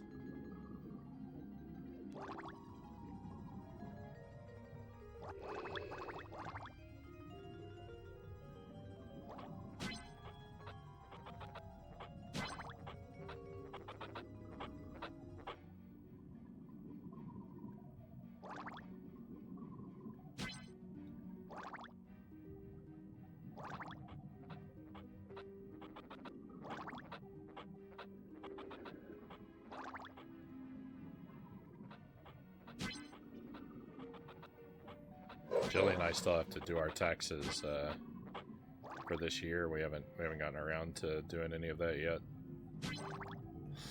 It's very exciting though. Like, when our tax refund, assuming we get one, we almost always do. But our tax refund goes to filling our propane tank so we can have our home heated for the next winter. Excuse me. A lot of people, like, you know, use their tax returns, like, for leisure or fun or something, and we use ours very practically.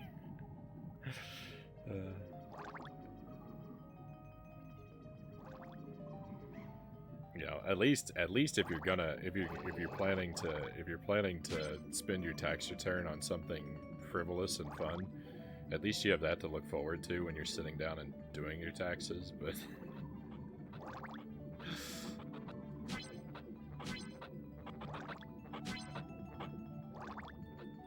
if you're just gonna be responsible for the money, it makes it a lot harder.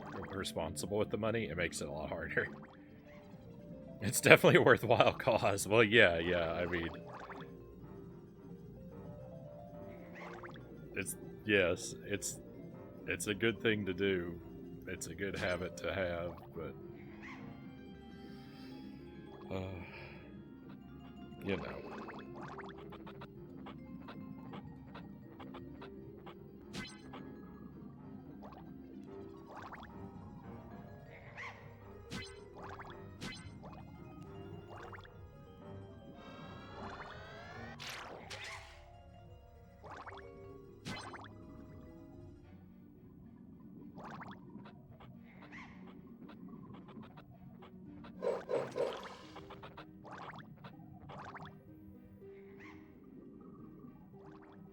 It uses your air, like, to attack.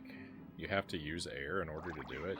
And I actually don't mind the idea, but it uses way too much.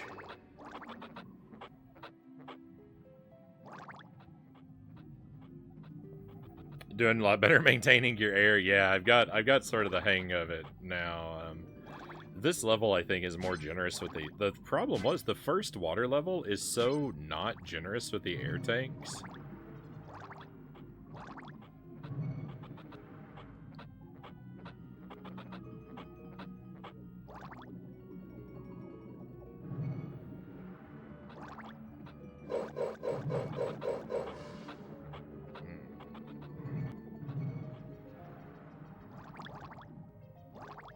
This is gonna be rough.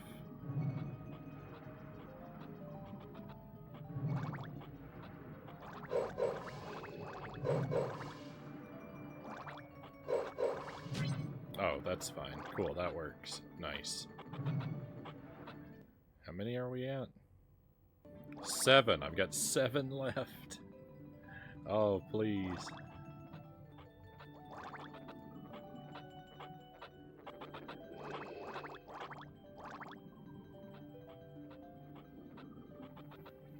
So this will make, if I get all the atoms on this stage, it'll make stage 1, 2, and 7 that we've actually completed. What a number. It shows you how many are left. Well, so according to the thing is, according to the manual, we looked at the manual just a little bit because I've been back and forth and really confused about the way the atoms work, because there's not a permanent global in-game counter. It only counts them for you in the level you're in while you're in it. So it's hard to know if you've gotten them all. So I've been back and forth on it a lot, but we looked in the manual because I kind of thought there was no way that the manual would tell us how many there are, but it does. It said the manual says there's 200 on every stage. But the thing is, before I looked in the manual, I was assuming there were 200 on every stage. And then I played stage 2 and I collected 201. And so then I was like, oh, there's not 200 on every stage. There's a random number on every stage, so there's no point, because I'll never know if I got them all. But then, so I was gonna not collect them all, but then the manual says there's 200, so maybe that one stage was just a mistake, and maybe every other stage will have 200. Or who knows? I don't know. But I'm gonna try and see if there are 200 on every stage. It's what I'm leaning toward now. It's a disaster. It's a disaster. I never know what I'm doing.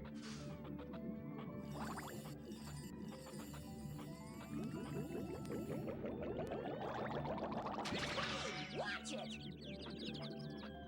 That attack is so annoying.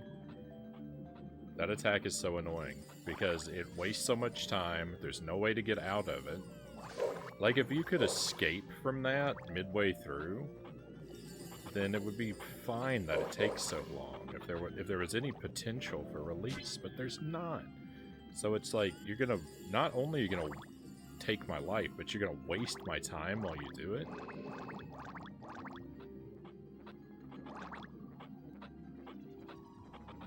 Bubsy 3D, I'm on, Like, I'm almost on your side, Bubsy 3D, but you making people not like you. And you didn't have to be like this. You could have behaved yourself. And you'd have a lot more friends.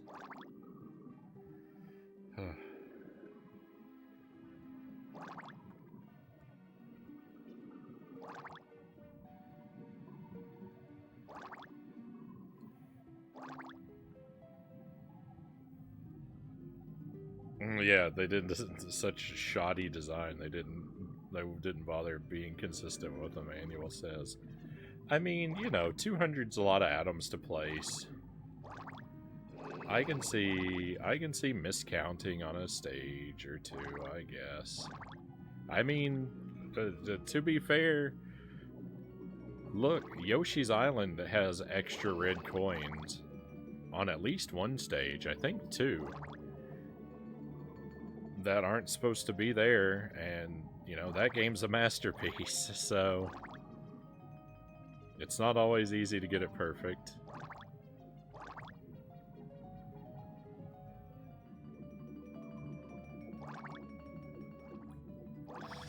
That's right, I'm so on board with Bubsy 3D now, I'm comparing it to Yoshi's Island.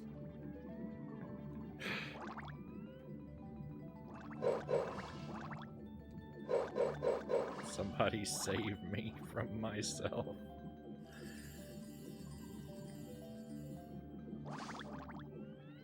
Out of the run is at least 200 atoms per level. Well, that's what I have to assume. If I get to 200, I have to assume I have them all. I can't scour the earth for an extra miscounted one.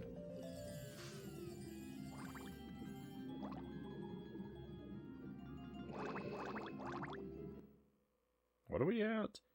I got 6 left. Here's the thing, I haven't even broken a single wall on this stage. And now it's too late, so... Excuse me. If there's any behind a breakable wall, then I've wasted so much of our lives.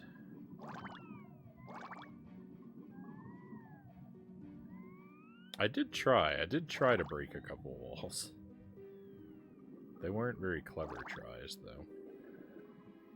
Well, one of them was mildly clever. Everything looks the same. I can't tell where I've looked before and where I haven't.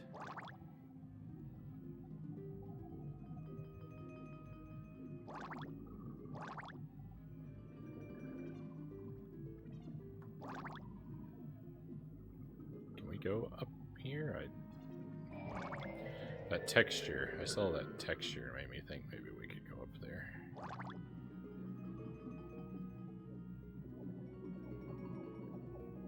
Remember seeing videos on classic first-person shooters where you can't get 100% kills. There's quite a few levels like that in Serious Sam. Oh, that's a shame.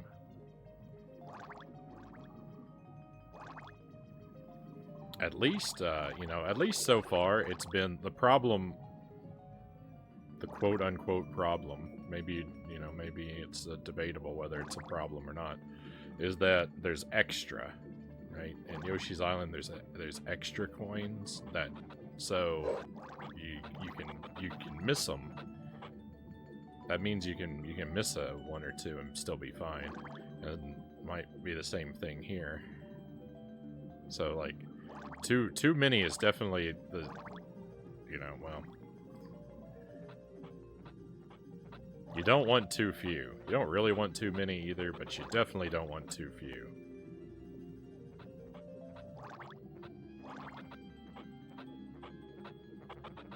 See, I thought some of that might be breakable. I don't know if I tried it all, though. There could be a part that's breakable that I didn't try. It's possible. It's possible. What's impossible is to find 6 more things. It's just 6 more. Come on, Bubsy, where are they?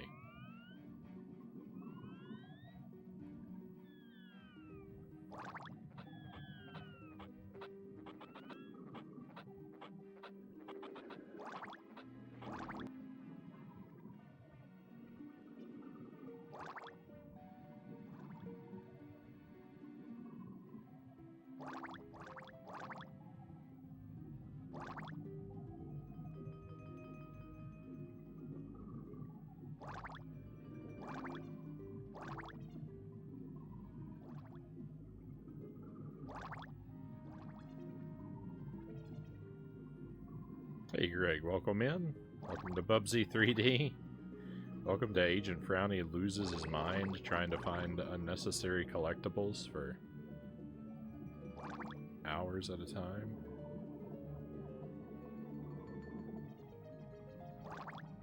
Hope you're doing very well tonight, my friend.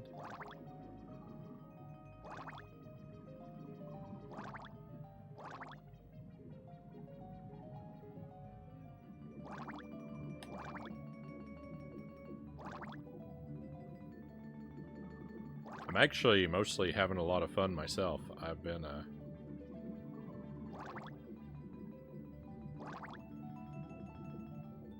been growing to enjoy this game,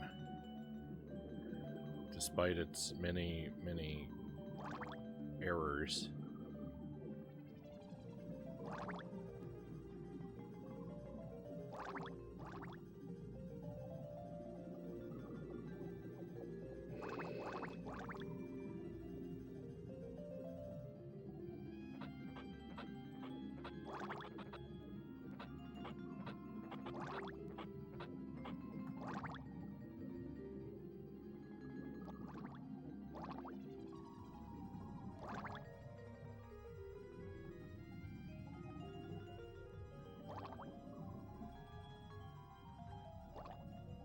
It really seems like there's not much of anywhere I haven't been.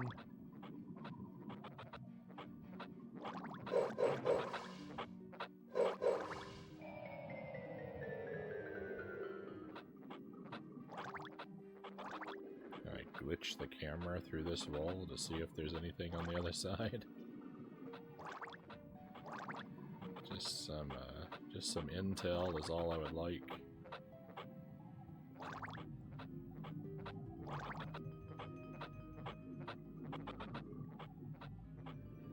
Looks potentially hollow. Oh, but that could be the place where where that statue is hidden, or the switch is. Which would mean you can get in there, but I've already been in there. I don't need to break the wall open. That's what we're gonna assume. You know, assuming things never got me into trouble before.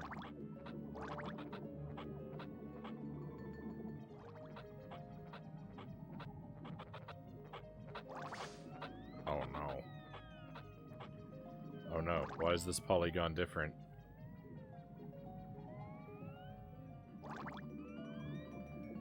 Why are you different?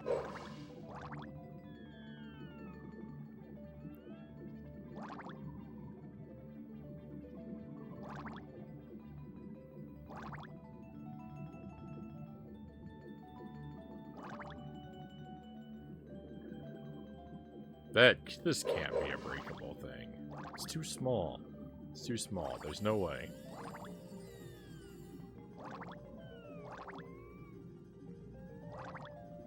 Good. Playing Dragon Quest 8. Haven't eaten yet, but I'm too lazy to go find wall meat. Wish there was a power-up that made wall chicken come to you.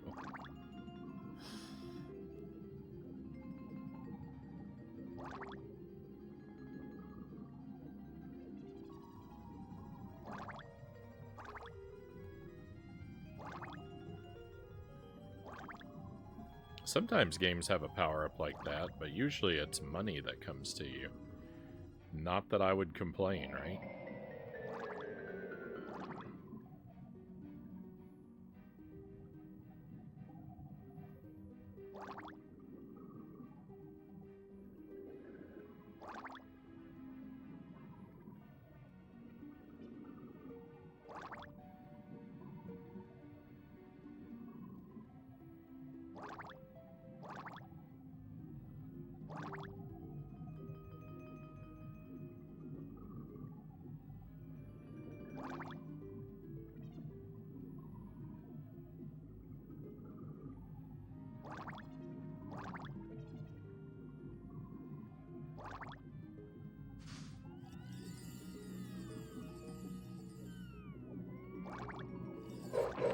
How cute! I'm sorry. I'm sorry I have nothing to make this experience less tedious.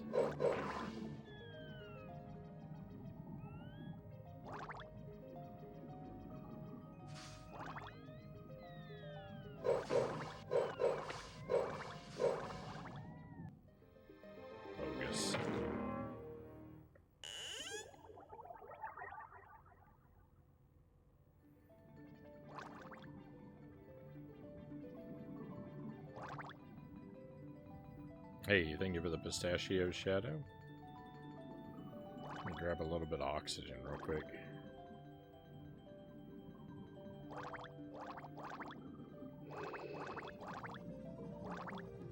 Find somewhere kind of safe to hang out.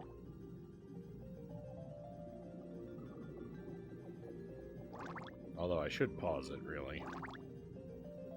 I wonder if Bubsy does an idle animation underwater. He probably doesn't, because the timer has to keep going. Have you ever tried scuba diving? I've done it a couple times in a pool, but it's not real scuba diving for the most part. It's very strange breathing underwater, though. No, I have not. I'm not, Pookie.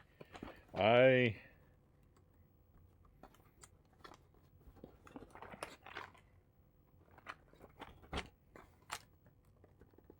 don't know if I could handle that situation.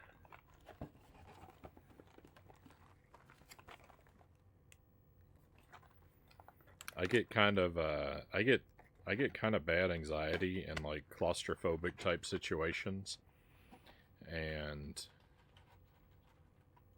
I don't know. I don't know if I'd be able to trust my scuba equipment.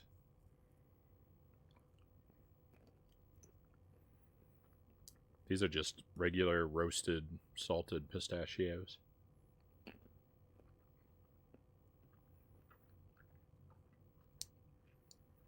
Just hang out and enjoy a few for a while.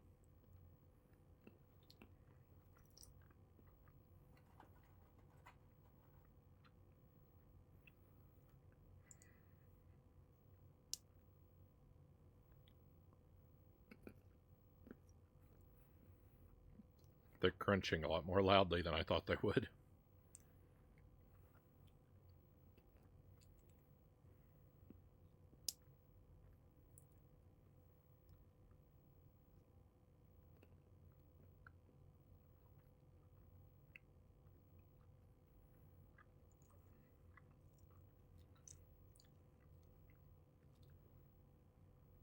Fantastic. What a pick-me-up.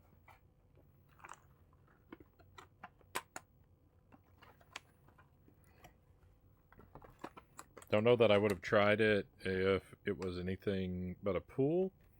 Any kind of diving, whether underwater or not, really gets my nope going. Any kind of cave diving. Yeah. I don't know. Yeah,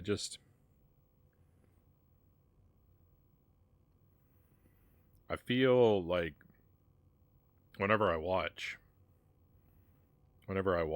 like a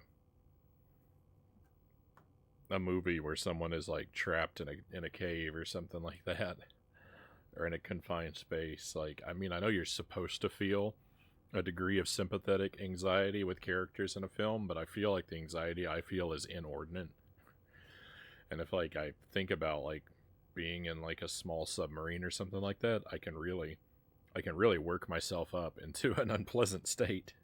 Right, not that I intentionally want to do that, but I know if I dwell on those kind of thoughts.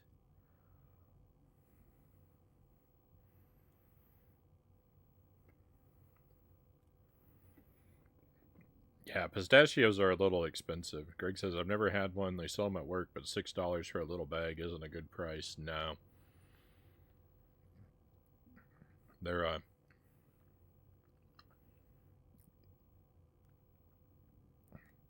they are a pricier snack, which is why I have to eat them so sparingly.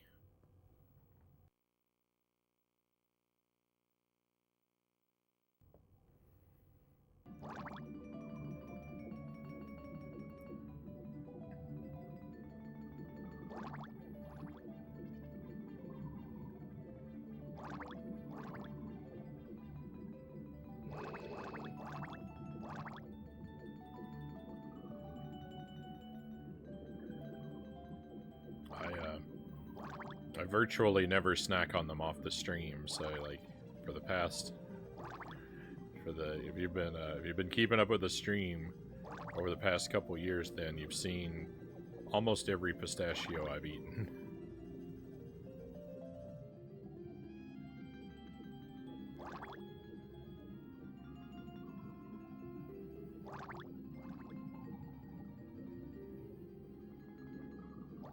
fairly glorious in my opinion. I always get ones in the shell because it's way too easy to handful if you don't have the shell there to limit how fast you can eat them. Yeah, exactly. I basically always go for the ones in the shell too. I've got a few that are out. Like the scorpion pepper ones that we have are out of the shell, but they kind of need to be. If you're gonna have some with any sort of like seasoning on them, you really want them out of the shell because they won't, because the shell will just get all the seasoning powder anyway. But I typically don't prefer to have them with a seasoning on them anyway. I'd rather just enjoy the taste of the pistachio itself.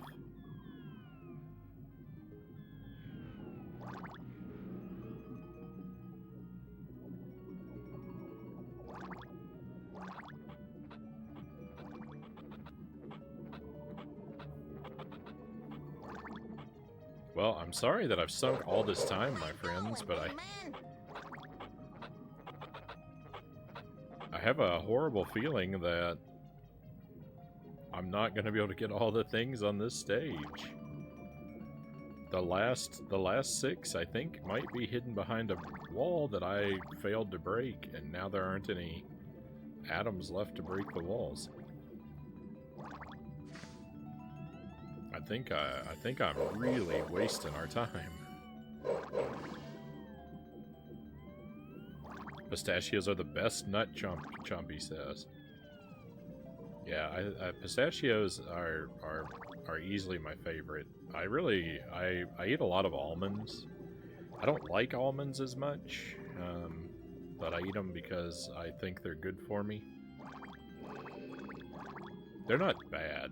Like, I don't have to struggle to eat them or anything, but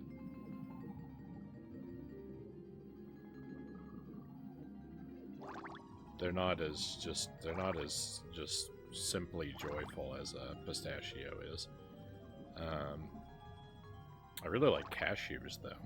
I eat a lot of cashews and I really enjoy them.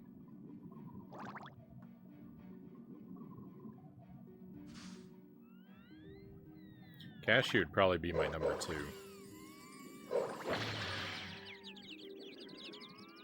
And I didn't even,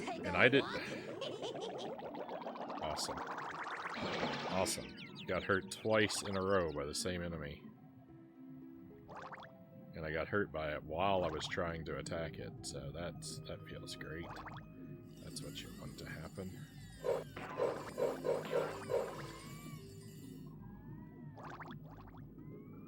Oh no, here's another one. So, I think that...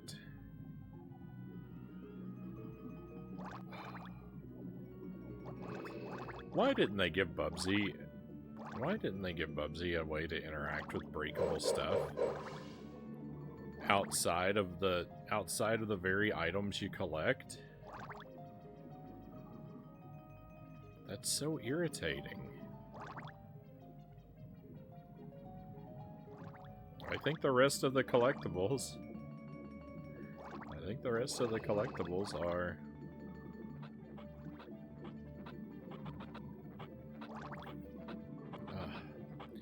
I never even ate cashews at all. I always thought I didn't like them, but I gave them another chance not all that long ago, and now I have a scoop of cashews, almost every day. I cook with them a lot now too. I'll throw a handful of cashews in my stir fry, a very generous handful of cashews usually.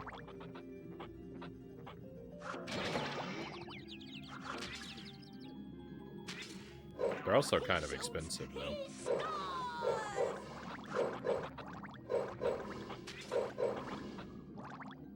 Well, I'm sorry about all of our sunk time, but I think this stage is incompletable now.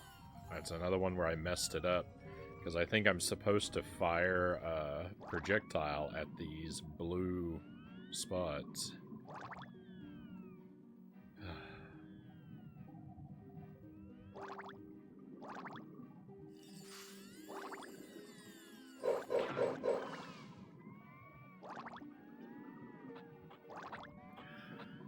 Why do I always do everything wrong? Why can't we just first try something?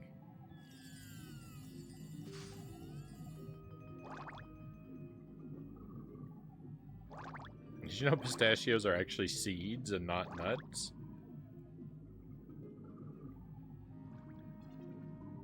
I did not know that. It's not a terrible surprise to me. I feel like I'm frequently being deceived by what I think is a seed is actually a nut, and vice versa. More the other way around than what I said.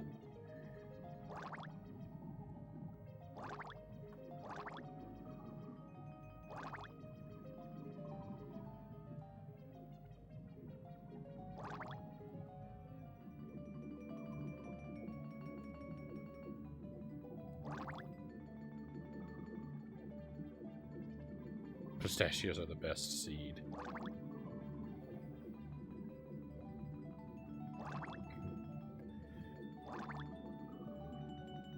Pistachios are my number one with cashews as a runner-up, Pookie says. Yeah, we think alike. They better be glorious for how expensive they are, yeah. Definitely not an everyday working man's nut.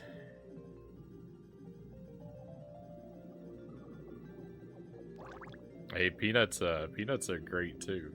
I won't complain about a handful of peanuts.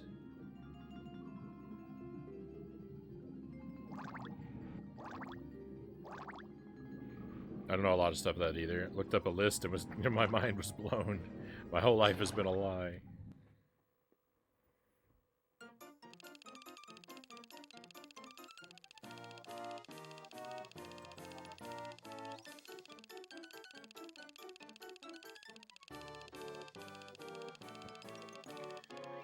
I'm so relieved just to make it out of the stages. But I'm not really.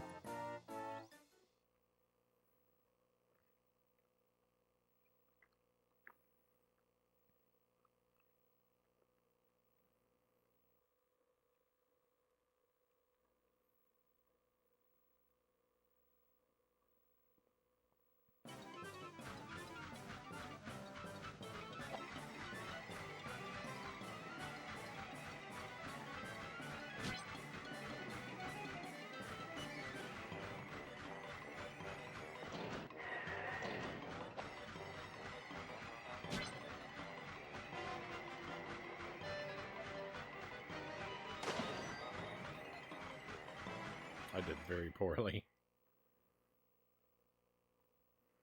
For peanuts, I love honey roasted, but I try not to buy those either, because I eat too much at once. Yeah, honey roasted peanuts are usually really good. I like just the plain, just the roasted salted peanuts too, though. I'm usually happy. I'm usually perfectly happy either way.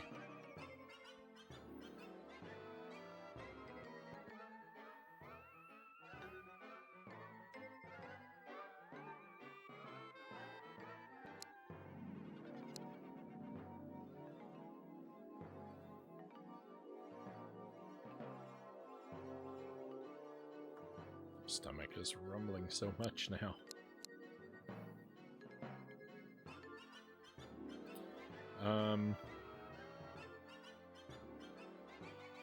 Let me take a short break, my friends. Let me take a little BRB. I'm gonna refill my coffee and clear my head for a moment. I'll be gone about 5 minutes or so. Hopefully just about the length of a song. We'll probably go for about 2 more hours tonight, I think. But I need to step away a couple minutes. Thank you again for joining me on this adventure. And I'm sorry I can't ever make up my mind about what to do. I think we are gonna try and get all these atoms, but boy, I don't know how I'm gonna make it happen. It's so difficult. Take your time, enjoy your break. Thank you, Shadow. Good idea. Gonna get some coffee as well, Greg says. Right on. Thank you for your company, my friends, and I'll see you again in just a moment.